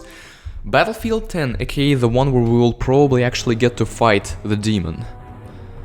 But our angel is probably already gonna be better than their demon, like even stats-wise, because we upgraded it. Also, I really wish that auto-fire was already an option in this one. I guess you can hit your own units, so it's important for you to be able to like stop shooting. But still, like be able to put it on auto-fire and then take it off auto-fire, that would be great. Golem is well, yes, compared to these two, Golem is very cheap. The problem is, it's also very lame compared to these two. Like, I can summon a Golem, and it's gonna need to get so up close and personal that people are gonna damage, like, even the little goblins are gonna be able to damage it. The problem with Golem spam is that it has a cooldown, so, like, if we try to spam, they're gonna be, like, there's gonna still be a good distance between them, and then they're gonna get dragons and demons and completely destroy our Golems. So Golem might be... Actually, Golem might be the second most useless unit that we have. The first one being Light Elf, because when we have hobbits and dwarves, there is no need for Light Elves. But the Golem might be the second most useless. Like, I'm not gonna bother with Golems when I actually start attacking. When I start attacking, I'm gonna do angels, dragons, and maybe some wizards. Wizards are demon food. The demon's just gonna have a lot of fun. The demon is like our angel. Like, if they had a ranged unit, the angel would just knock those ranged units up and into the air. I think the wizard has the wizard stuns the little units, but I don't think it even stuns the centaur. It may, I don't think it does. Now I'm gonna start hitting my golem, I don't even care. I don't want to hate on the golem. I think that's not a good thing to hate on it, because it's still a good unit and it has some uses, but it just has less uses than the other units do. Alright. We're getting 4000 mana, max mana, and then we're summoning an angel, and then we're just attacking. So like this thing right here, the golem is I'm pretty sure the golem is gonna be able to easily beat this. But look at how many hits the ogre will have on the golem before the golem starts attacking the ogre. Like, the golem's currently hitting the goblins, I mean, and the orcs. And he's already almost dead. That's what makes him so, like, he was barely able to hold out against that. I think that's what makes the golem, like, worse than it could have been, is just, it has way too short of an attack range. If it had a stun like that, then you could just cheese via wizard spam. Yeah, you could cheese like that, and if it stunned dragons and demons and centaurs, that would be, yeah, you'd be able to cheese very hardcore, but you can't. Yeah. So I'm pretty sure wizards are, like, very situational because of their demons. Like, they're gonna be able to do some damage, and then the demon will come and just hit them all and kill them all. I'm pretty sure the demons are already good enough that one hit will kill a wizard. But at this point, this is like level 10. And we're not gonna have anything new to show until level 15. That's the sucky part about that. Well, we're gonna have a barrier, trap, turret, but those aren't that great. The only actually cool thing that we're gonna be able to show are gonna be the elemental arrows. They're gonna be actually pretty cool, but... Wait! I thought I already summoned an angel. Okay, I should have summoned an angel first and then a dragon. That's my bad.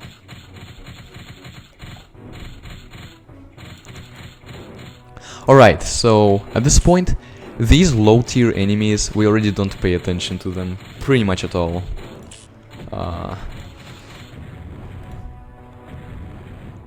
Like, we shoot them and then we summon people to take care of the ones that get behind our arrows. But nothing really serious here.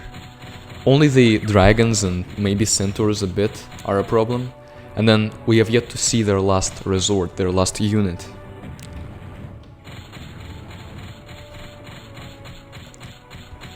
One of my friends suggested that like there may be a... It would be cool if there was a unit that was like resistant to arrows. That would be cool, because right now we can just easily use arrows to deal with everything until level 15. But we only have 7 units and the enemies only have 7 units, so everything is limited. It's also interesting that they decided not to give the enemies a ranged unit. Like, the only unit with decent range is the demon, but it still has to fight in melee. I like how the special attack at least stuns the demon. Also, I like that, actually no, I'm pretty sure the demon may, even in melee, do more damage than the dragon, so let's kill this demon. Yeah, at least we can use arrows here, at least we can use arrows. There we go, the demon did not even hit anyone. Oh, I maxed out on mana. As upgrading the units lessen the speed they need for spawning. Good question, I've never noticed that, like... Let's see, I should like summon an angel, an upgraded angel and a non-upgraded dragon and see if the angel respawns faster. I think that's what I'm gonna do.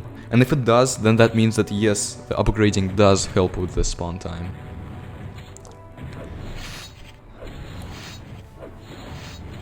Alright.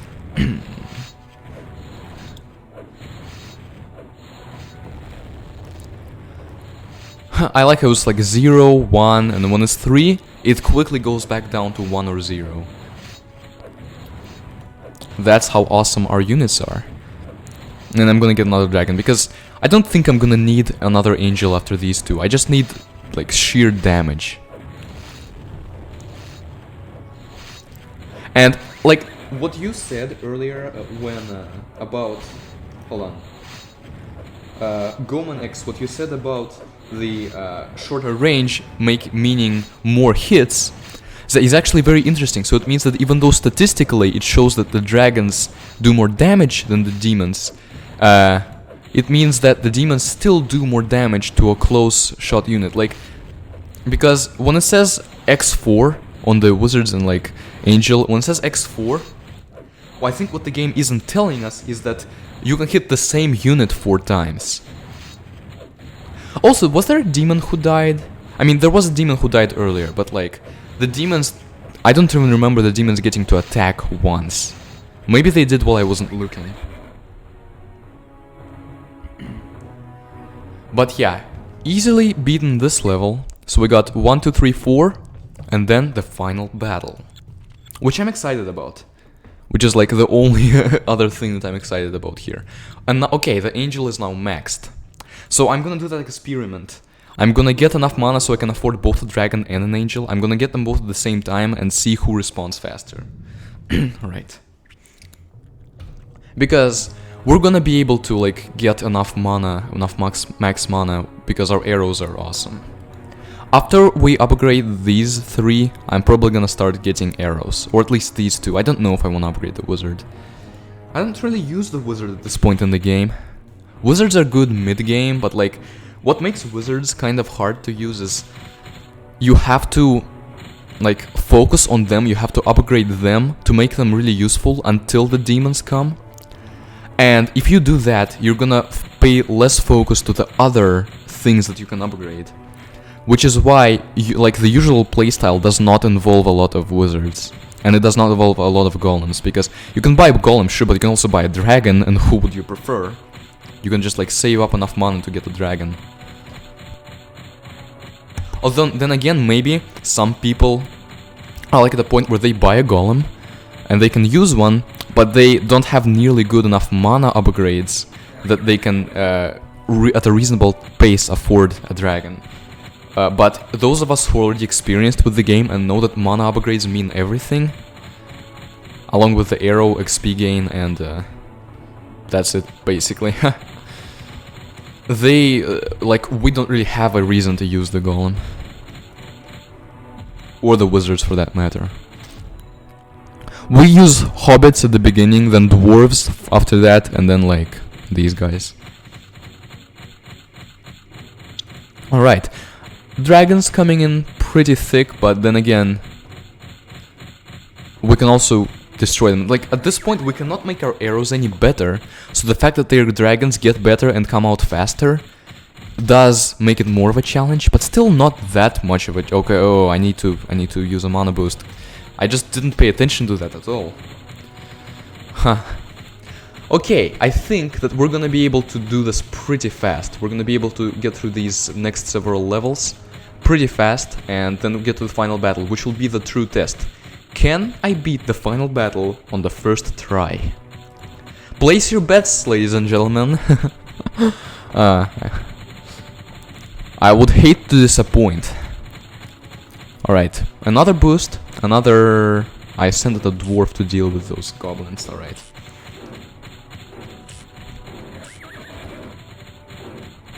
Then let's kill the demon.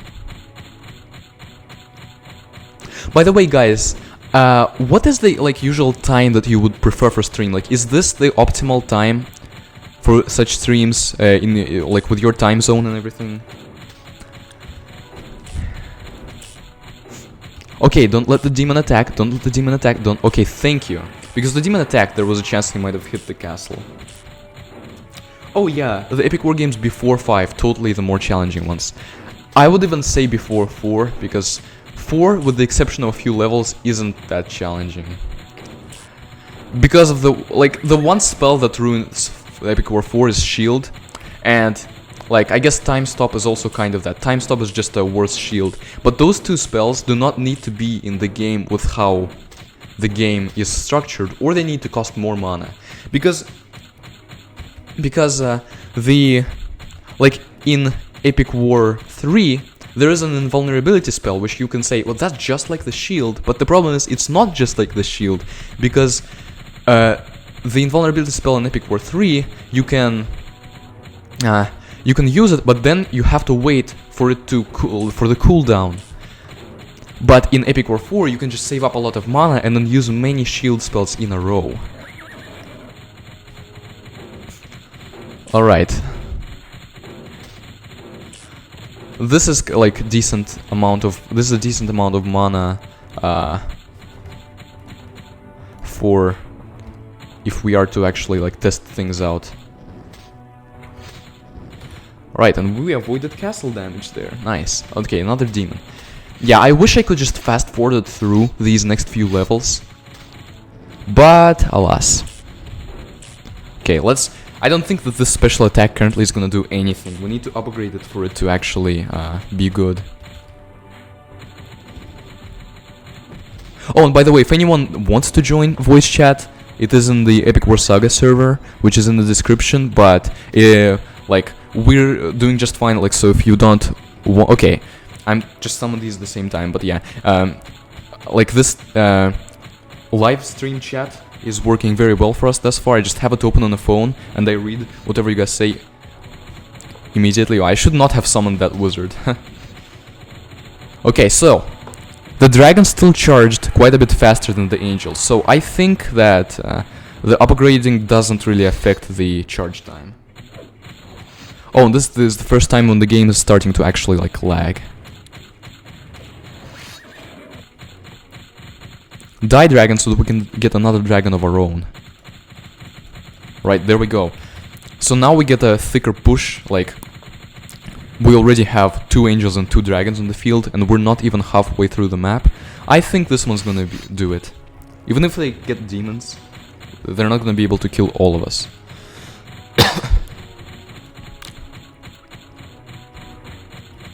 I should probably focus on the stronger enemies, because the weaker ones the angel will destroy anyway. But I'm gonna have to stop firing arrows soon anyway, so I guess it doesn't matter. Okay, another angel. And then another dragon as soon as we can afford one. They got a dragon, a centaur, and a demon. Nice. They sent out their gang, their squad. But the problem is they have a cooldown too, so they cannot send any more than one demon and one dragon.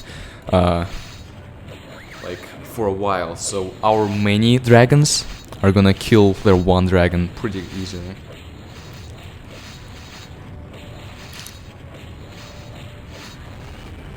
Alright, yeah, like none of us died. Like the angel is halfway dead and the dragons are damaged, but none of us actually died.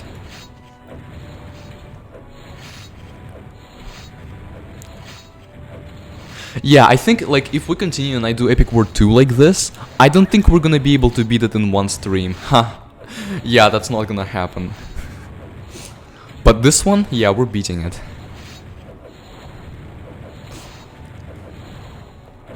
Oh, forgot to send the dragon. I guess it doesn't matter. We won already. And this turret is still trying to do like minuscule damage to our things and kill them. It's not gonna do it. And we win. So yeah, the good part about these next few levels, they're not gonna take too much time. And very soon we're gonna face the final battle. Okay, let's make some tea.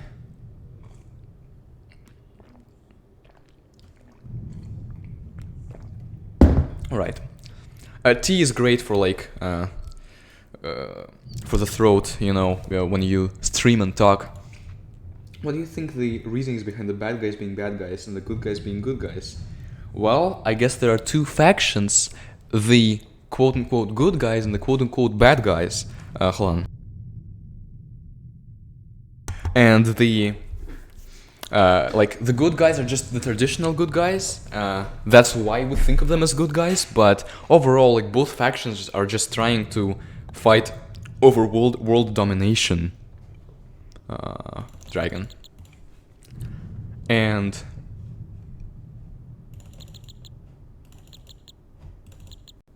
alright, starting to buy arrows. So like technically, I don't know if things are gonna be better off for everyone if the good side wins than if the bad side wins.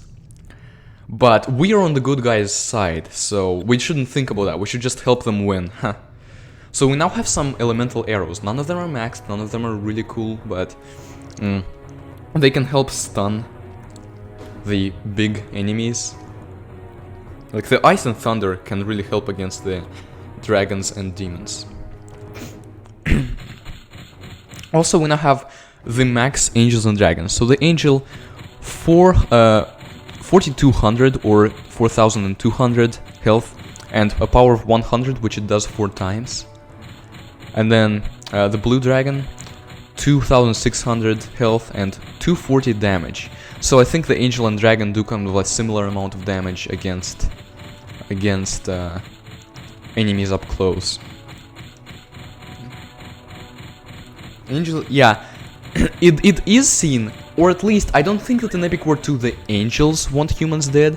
It's just that their king is kind of an ass, and it's like it's just that the king of hell is even worse.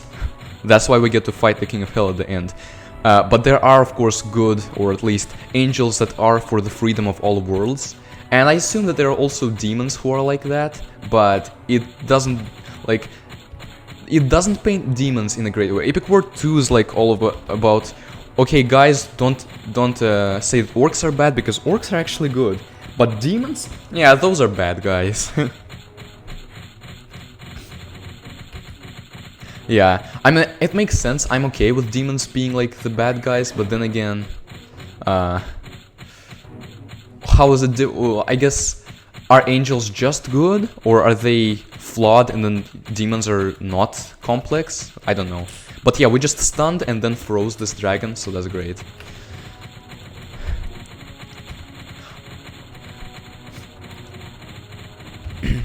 Yeah, but in this one, they haven't come up with that story yet, so it's just the quote-unquote good guys versus the quote-unquote bad guys. Also, there are some units that I would have liked to see make an appearance in Epic War 2, like golems, centaurs. That's the only two that aren't in Epic War 2, so in something you just want to play as the demons in Epic War 1. I mean, it would be an interesting thing to play as, not that it would be very... Okay, I just realized that I kind of got screwed here. I didn't pay attention and they destroyed me. I should kill the demon and the centaur, and if I do that, it's gonna be fine, but oh my goodness. I'm not gonna die, it's just that there was some damage to me. Yeah, in Epic War 1, it would be cool to play as the demons, like, it wouldn't be too much different, because the units are mainly equivalent to each other, other than the wizard. Like, the wizard is not an equivalent of anything, but the other units are equivalents of each other, so it's gonna be kind of the same as the, playing as the humans, but it would still be cool, because they look different. The one thing that I like about this game, well, not the one thing, but one of the things that I like about this game, which is otherwise one of my less favorite Epic War games, is that they're equivalent units that look different, and instead of it just being the same units that or are on our side and on the enemy's side, instead of it being that, we actually do get to like have a sense of the different. There's a difference between us and our opponents. Okay, so they pushed me back quite hardcore. But now that I got an angel, they're not gonna be able to keep that up. And I only need this angel right now to defend. I'm not going into full assault mode because I need more mana.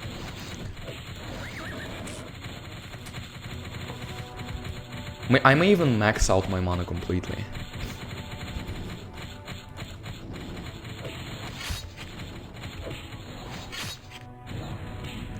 Oh no, he got one hit off. Oh no, he got the second one off. Okay, I thought that he was already almost dead, but he still got some hits off.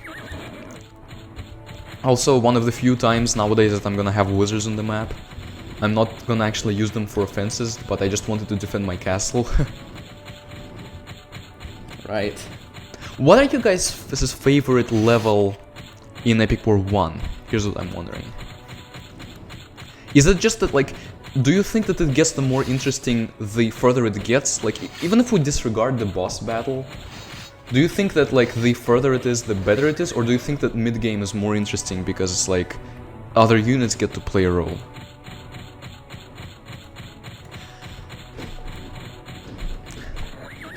Yeah, it is a pretty nice week. College starts for me on Monday, so gonna get a bit busier, but I am looking forward to that because it's gonna be fun. It's gonna be fun, and surely I'm also gonna still have some time. It's not like I'm gonna be completely busy. Okay, so this angel made it even further than I thought, but that's due to the arrows. We're maxing out our mana and then getting angels and dragons, both of which are maxed out, so yeah. Oh, look, this angel has definitely made it much further than I expected and damaged the castle so much. Oh my goodness, it's still alive. Oh, but now the turret is actually going to kill it, which is... Funnily enough, this is the one time when the turret actually mattered.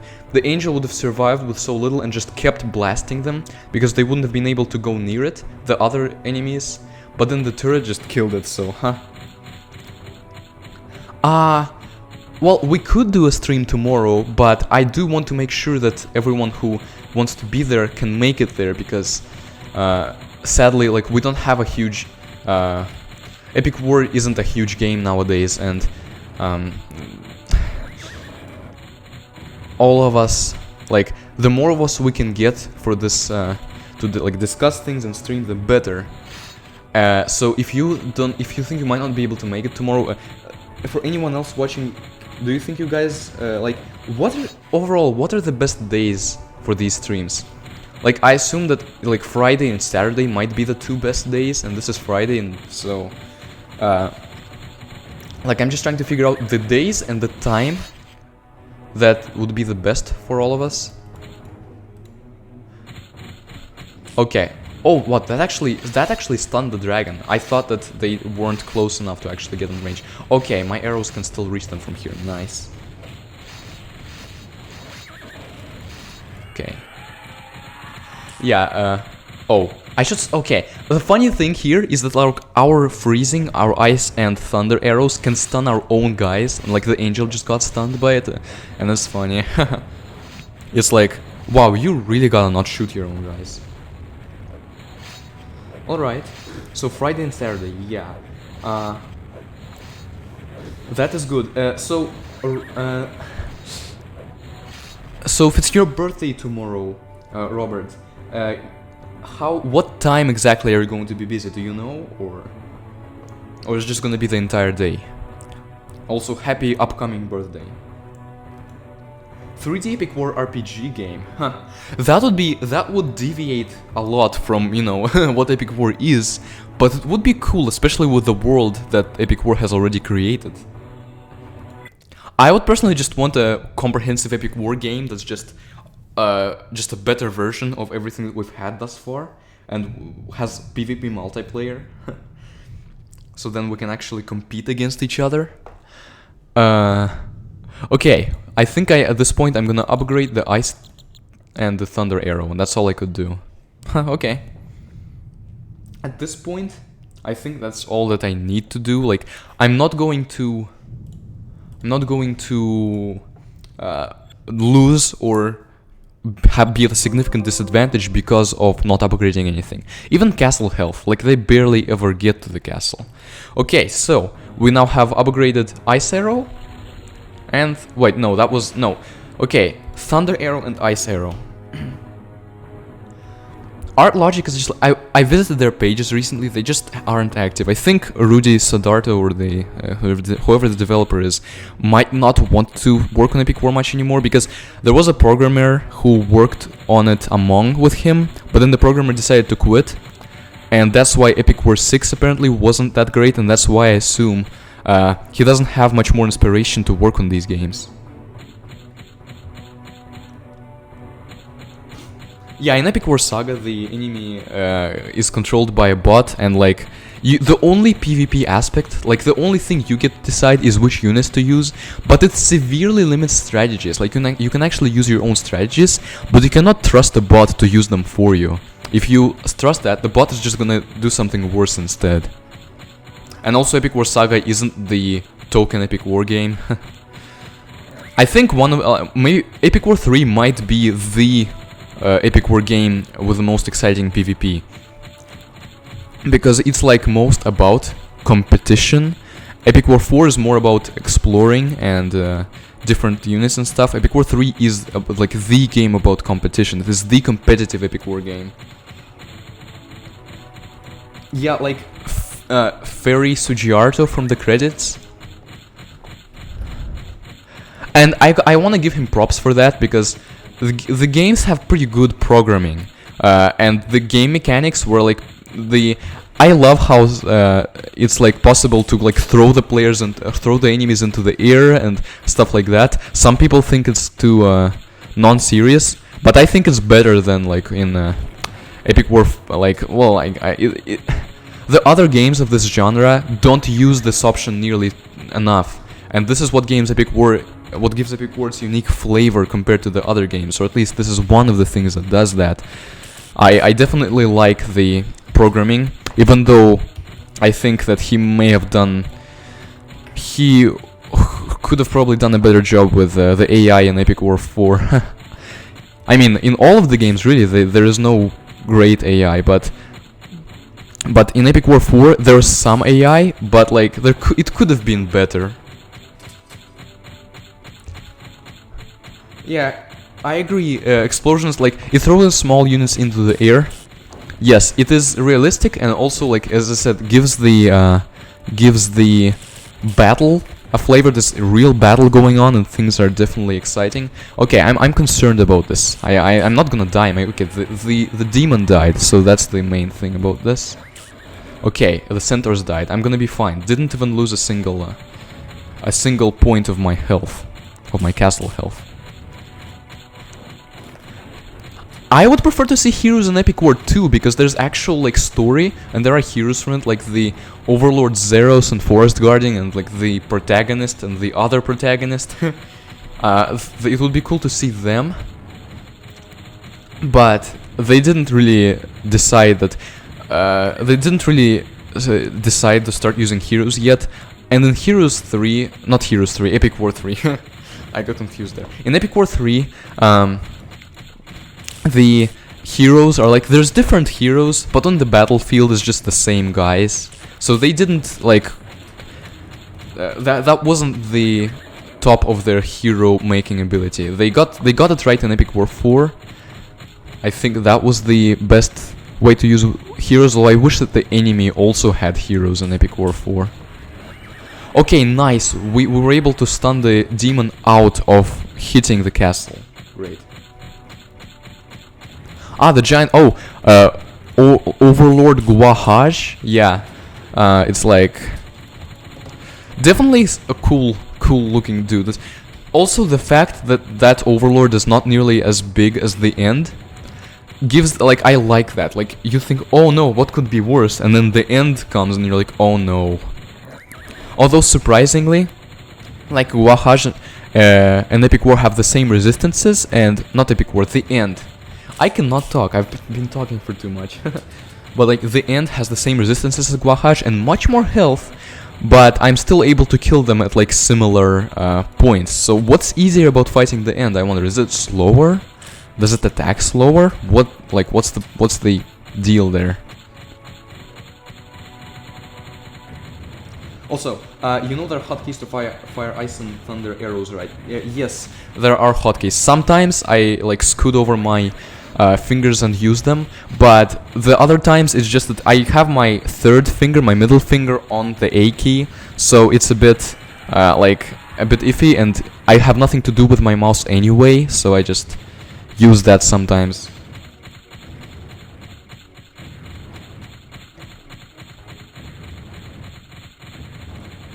Alright. I'm just... Okay. The End has a lot less damage per second. So I assume that that's because it fires, like, it damages slower and doesn't have a much better damage.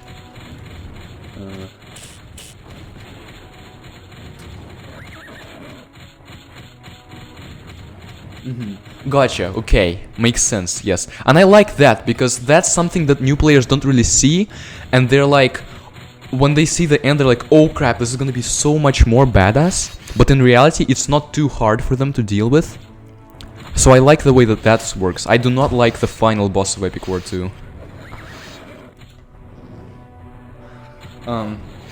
Is the frog overload from the... Oh yeah, one of the rarest abilities in Epic War 5, that frog poison thing of the Beast Riders. I do think there might be a connection there, but I don't think they thought it through this far. Like, it's more likely that they're just, okay, what looks cool with a poison? Oh, frog's poison, let's make it a frog. I think that's what they were thinking. Alright, so we've killed all their demons. See, when we have angels and dragons, the smaller units are just not a problem at all. Is this level 13 or 14? It might be 13, I just hope it's not like 12 or something like that. Because I am looking forward to killing the End. And seeing if I can do it first try.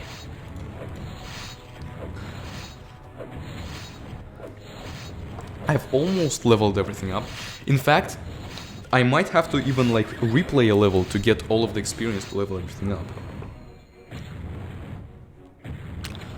Yeah, might be level 13, yes. And then I guess level 14 is like...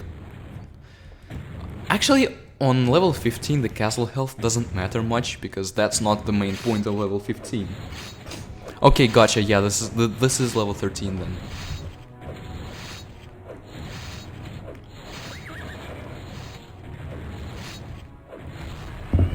There needs to be more Epic War content on YouTube, because this is like yes, they're old games, but still, you have a lot of exciting things to discover if you play them.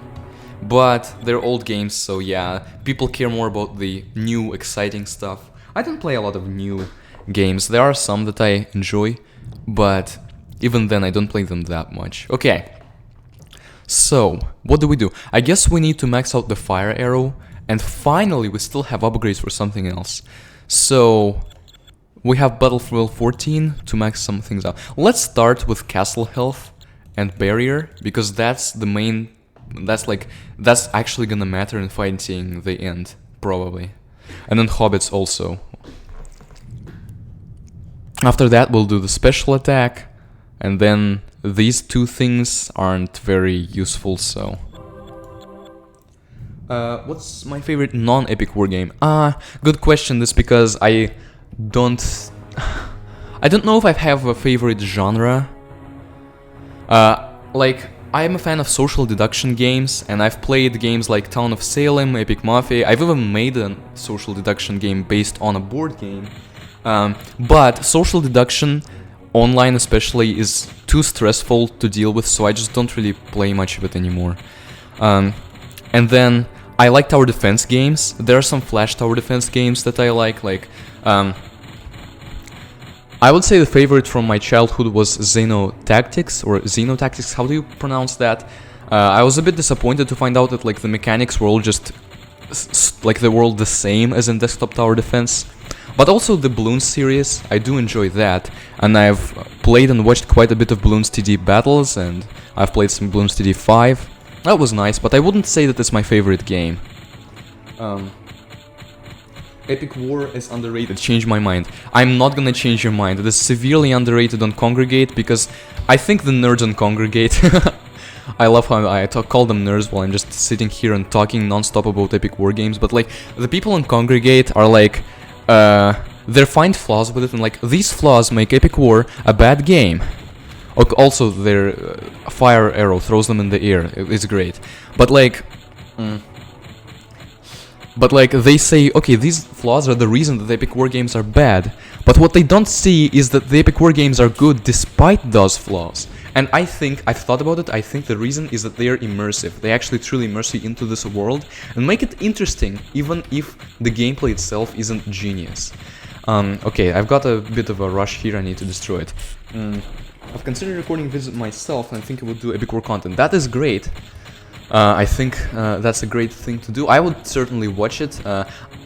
And like, when I thought about making these streams or recording Epic War games, the problem I saw with it is like, are people gonna watch it if it's not first impressions? Like, am I good enough for people to want to watch me despite the fact that I know things that happen in it?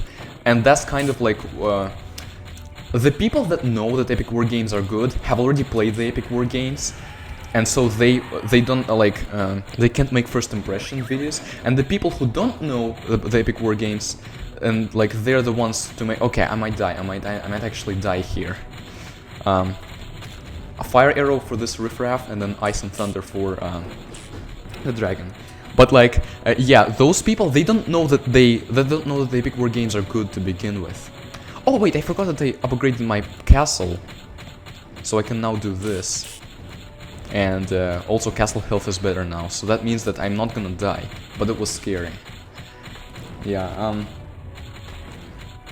but yeah, even if it's non-first impressions, I think it's good to have Epic War content, and that would maybe encourage the devs to continue with it. It would be great. You need a recording device though.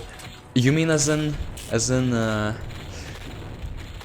Oh no, I'm dying. Dragon, and then whatever else I can get. But yeah, like, do you mean a recording program or a device on which to record? Because if it's a recording program, I use Open Broadcaster software. It's great, it's free, and I have basically no issues with it. Absolutely fantastic. Epic War Tower Defense would be cool, because...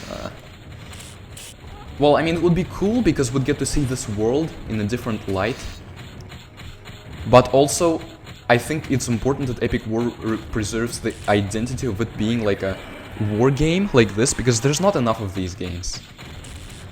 Also, your favorite tower defense is Kingdom Rush. Well, I haven't actually really played Kingdom Rush enough to judge. I've like maybe only started it, so oh, I just froze my dragon. A frozen dragon looks cool, but yeah, there are times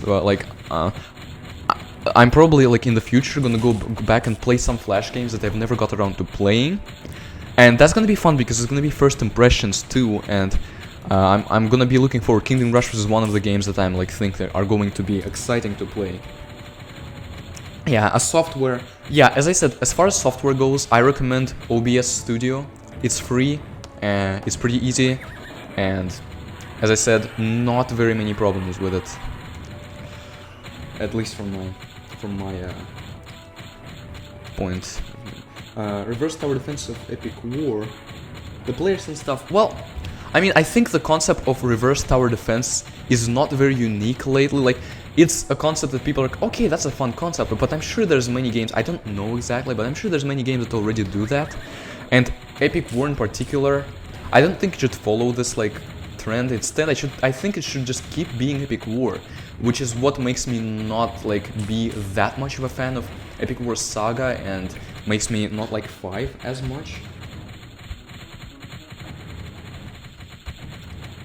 But yeah, if they did make something like that, I'd obviously at the very least, I'd definitely check it out, and I'm sure I'd have fun with it.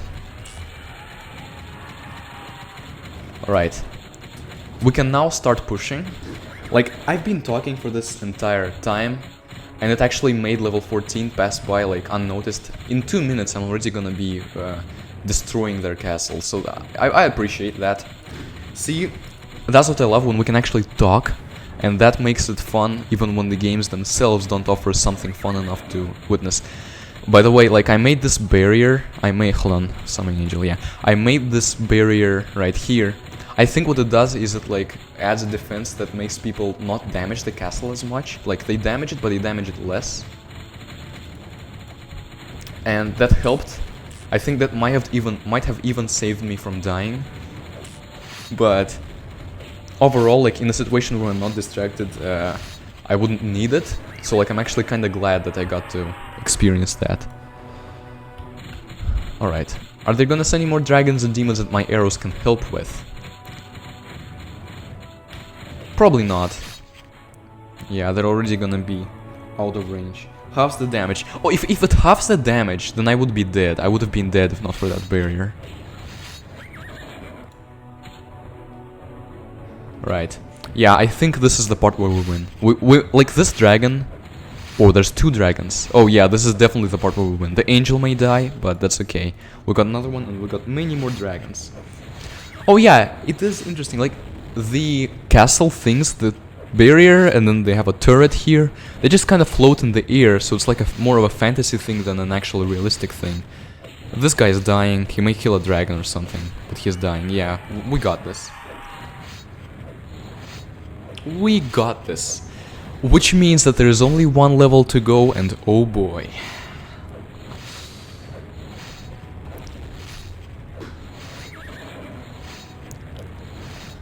I'm preparing myself for it. Also, am I gonna be able to buy everything?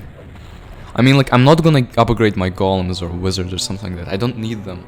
But I would prefer to do it if I could, because I'm a perfectionist. Thank you very much. Barrier. Trap, sure. Special attack, turret. And Hobbit. This is all I really need. So the fact that I can't level up completely the other things is fine. Oh, I think that I know the strategy, but I don't know if I'm gonna be able to execute it well enough that that I win immediately, because this boss is hard. I think it's harder than the Epic War 2 bosses. So there is a problem with this game that that when you press too many buttons, some of them just don't register. So I'm just gonna turn on auto fire. Oops. I'm gonna turn on auto fire, and I'm just gonna save up mana and then start attacking. I need to buy the things that I'm gonna use. Yeah, alright. I'm gonna try my own first, and if I don't beat it, then we'll try to see what I can do to beat. Oh my... A goblin snuck by. But, good news, the fully upgraded Hobbit is still better than the fully upgraded Goblin. It's also faster, so... It's faster. I think it has a slightly higher attack range. Let's see. Yeah, just very, very slightly. The goblin is slightly faster at attacking, though. Yeah, the auto fire is like... It shouldn't be a thing. They should just have an auto fire button. But they do that in Epic War 2, so that's fine. Right. You know, I didn't know if we'd be able to actually finish Epic War 1 on this one stream, but we are doing it, so that's nice. More mana. We're getting to 9,999 first, and then I'm gonna buy these 3 things, and then we're gonna get to 999 and start sending angels and dragons. Right. You should die. But you're not dying, and I don't like that. Oh, the special attack, by the way, is upgraded now, so it's like, it does more damage, and it has more arrows, but it's still nowhere near good enough to actually justify upgrading it over anything else. Or anything else that's like not those other units that we didn't get. We really didn't need those other units. Are you still not dead?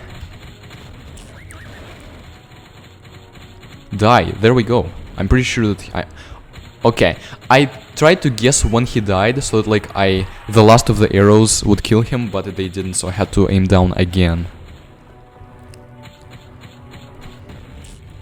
Alright, so this is like the last part that we have to get through, that we kind of already know how it works. Golem. But we need to make sure everything is perfect before we go in for the kill.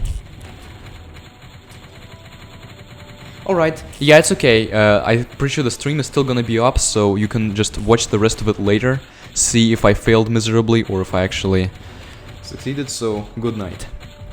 And I think we're gonna end after beating this level anyway, because don't see much of a point starting the next one already. We should probably start it in the next stream.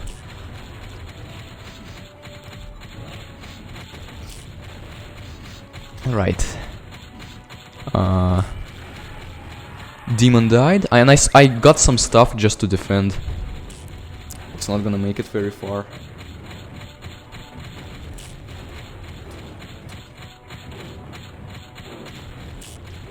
Oh yes, a co-op epic war, definitely one of some nice ideas. Like if there was a battlefield, but we actually had different players on it that that could help each other fight against someone who is like much stronger than each of them, but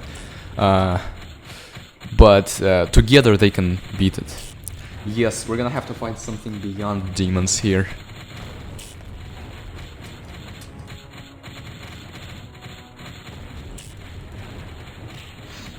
But right now we still at least have to still get through the demons.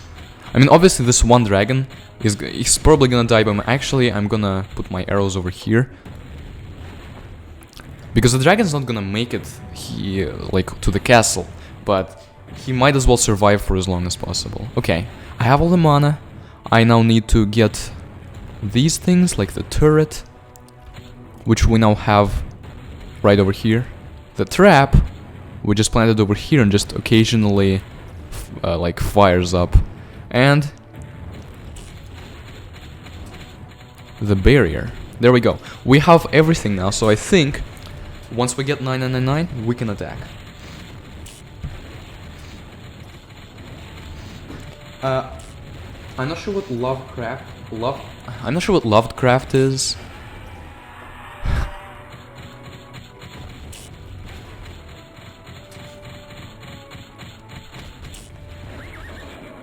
Alright, we're getting close. We're absolutely getting close to getting enough mana to just go in and absolutely demolish them. Until the end, if you know what I mean.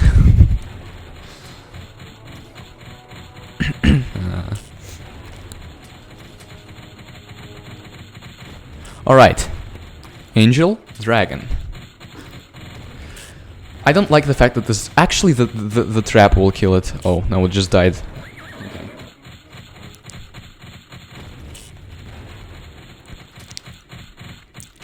In general, I think I'm just gonna keep summoning angels. Like... Okay, this demon though absolutely needs to die. I don't want any big units damaging mine before they get to the castle.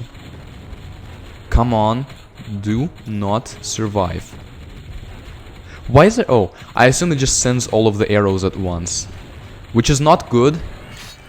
Okay, it barely made it. It barely died. Okay, but like theoretically, I should instead do something like press one of them, then press another one, and then press the third one, so that their like status effects help more. But I don't think it's gonna matter at this point. We're just gonna go towards the end and fight something that may just like crush the entire human civilization. But it's okay, the humans didn't come to fight, they just sent their wizards and then their friendly races. So why should we care if the humans die, right? Now if the elves and dwarves and dragons die, that's another, so, like, I that would be horrible.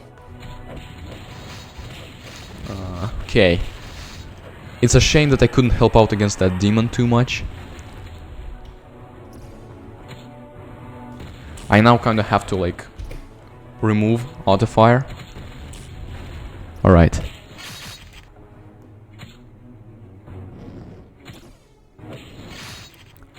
Oh yeah, magic, it would probably be like a force that we can use if it's like structured, but it would be hard to use. Yeah, if magic did exist, like, because magic in fantasy worlds is just basically what's convenient for magic to be in those fantasy worlds. It's convenient to have like a magic turret here, so we're gonna add a magic turret here, something like that. Yeah, there would be a lot of power. I think if there was real magic that we could use, would quickly get used to it. Okay, and so it begins. Okay, so this guy's here and has 250,000 health. And we got a build-up of dragons. Oh my goodness, I forgot to send. Okay, we got a build-up of dragons and angels who damaged it, but they died very quickly. Yeah, so we have to send hobbits to make sure that the progress of the end is as slow as possible. Oh, also, soon we're gonna have to resume auto-fire.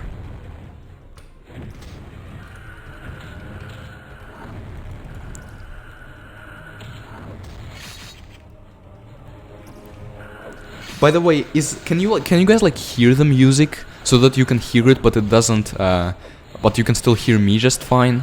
I don't want it to turn it so all the way down that you can't even hear it anymore. The problem here is that the sounds are just louder than the music.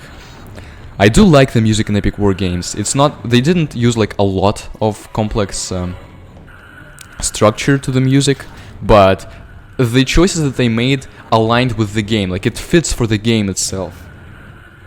Alright, yeah, this music, you know, this Epic War 1 game is like the one game where they didn't use the help of their composer. After that they found a composer, Maestro Rage, and he just started making the music for the other games. But in this one, yeah, it fits, because this is like, this music means that, oh, it's chaos all the way, and it's just, this is the end of the world, and it's great. And I admire the fact that it just always fits. Okay, maybe I unfroze the arrows too early. I resumed auto-fire. Oh, it's okay, this angel is dying anyway. But then I think, as far as the music goes, I think Epic War 5, out of the 5 games, Epic War 5 probably did it best, and Epic War 3 is second. But I absolutely love the boss battle track of Epic War 2. It is great, I think. Absolutely great.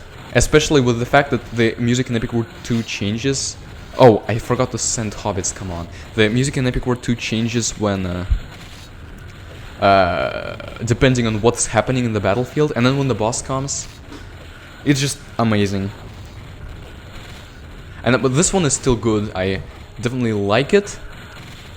I just wish we could like control the volume of the sound and have it not as loud, so we can actually hear the music better and the sound less.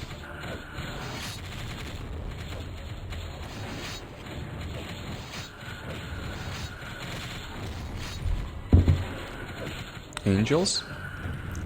I'm just gonna summon mostly angels, but then if the mana goes up so fast that I can't even really it still caps out, I'll summon a dragon or something. It has like maybe I would say 3/4 of its health left. Thanks for reminding me, because I forgot to like move the mouse to so we can see its health. Also, like there is an aspect to this that shouldn't be a thing, and it is that elemental arrows, like, they don't just pierce and damage the end once, but they damage it for every frame that they are above it, they damage it. And that makes them very important in this battle, and it makes it so that we need to make sure that they hit as many times as possible. I just don't think that should be a thing. There's things like a new player wouldn't realize that that's a thing, so.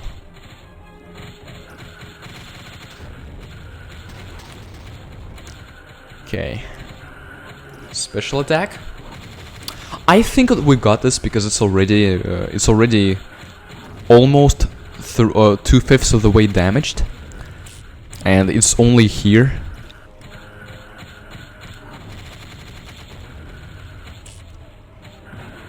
Yeah, like having to do that.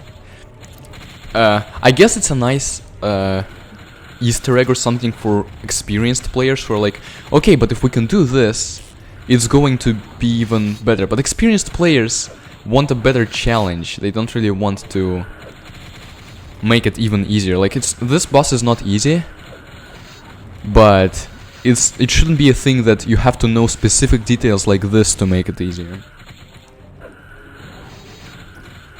That's okay though, nothing compared to the final boss of Epic War 2.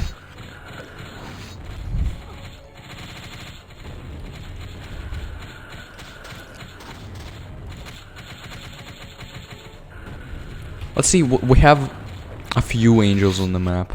Also, it's actually lagging now, because there's many hobbits and arrows and all of that, and there's blood too.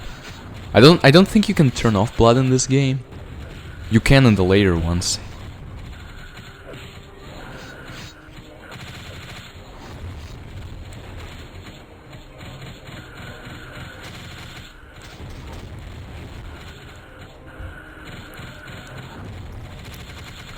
Something that can be done before the end shows up. Now that's interesting.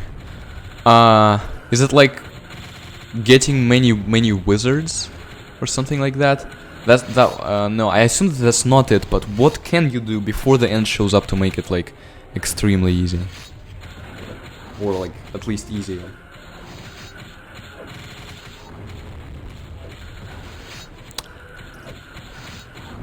Also, yeah, we got this. I just prefer to summon angels right now instead of dragons, because angels have more health, and so that I can do a lot of damage with the arrows. I think the only game where Lord Baal is called that is Epic War 4. It's Lord of Hell in Epic War 2 and 5, so I suppose that Baal is the deviation here. But I do like the name Tyrant Lord Baal.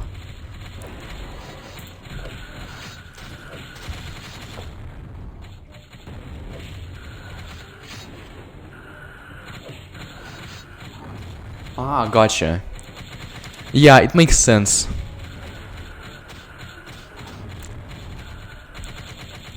But it seems that we're gonna be able to beat this, like, regardless, like, without using any special tricks. Like, the only trick, really, that we're using, we're using two tricks. One pretty trivial one, which is spamming hobbits, and one less trivial one, which is autofire, which is just the game's fault for not allowing autofire in the first place. Alright, so yeah, this is one of the highlights of the game, and I do agree that it is a pretty epic battle for the end of the game. Oh, I swear, I should probably stop with the puns, but they are asking for it.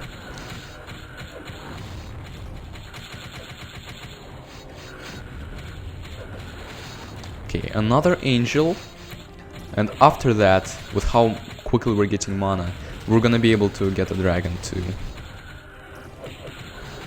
Like, I assume at least. We'll see. It looks like a flying castle, like it looks just like the castle that we saw before, but it can fly and deal damage, and it is much stronger than the castle. So, it's interesting. In Epic War 2, it is more badass, I think, than in Epic War 1, and it has like... It's some sort of a... Like, it's not a demon per se, but it's some sort of an experiment of the Lord of Hell. In this one, it's just like a flying castle designed to make you surprised. Oh wait, there's a boss in here? Which does work, but of course Epic War 2 has to expand on it and can't really do that, because, I mean, it does that maybe with the first boss, but after that, the other two bosses. The bases just change. The bases in Epic War 1, 2, 3, and 4 look completely differently. And then the bases in Epic War 5 just don't exist. There's towers, but that's not the same.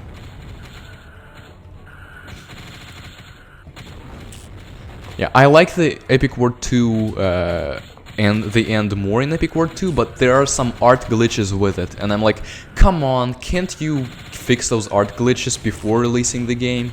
But it's the same logic as can't you proofread your story before releasing your game, so I guess they can't. Okay, yeah, it's not gonna damage the castle at all or even get close. We just at this point we're just gonna get the dragon because it's gonna die even by the time the dragon gets there. Let me try to arc it up and see if it works. No, not here. I should have tried it earlier, but like it's not like it really matters.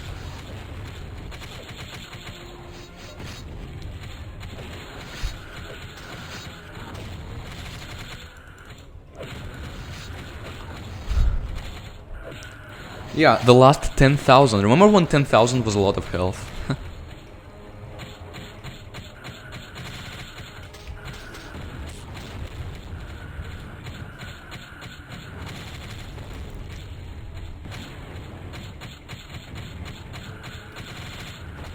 Okay, one more elemental attack. And it is dead. There we go. Alright, we did it. This might, I don't know. It's not that hard, but it can be hard for beginners. And now we can use this experience to level everything up, but like, it's not like we're gonna play this game after beating the end, because they already forced us to play through these irrelevant levels, just so we can upgrade things. So now, if it had dragons, and archdevils, then maybe it would be a bit harder. But the thing is, we still had the arrows, we still had angels who were damaging them, and would kill them and would get more mana and would be able to summon angels and dragons faster. So it might have even been easier if they didn't stop using them. That's the thing. But, yep, that was Epic War 1. Quite an exciting journey. I definitely liked this stream, but I'm also glad that we finished the game. So, thank you everyone, thank you guys for joining. It was a very fun ride, and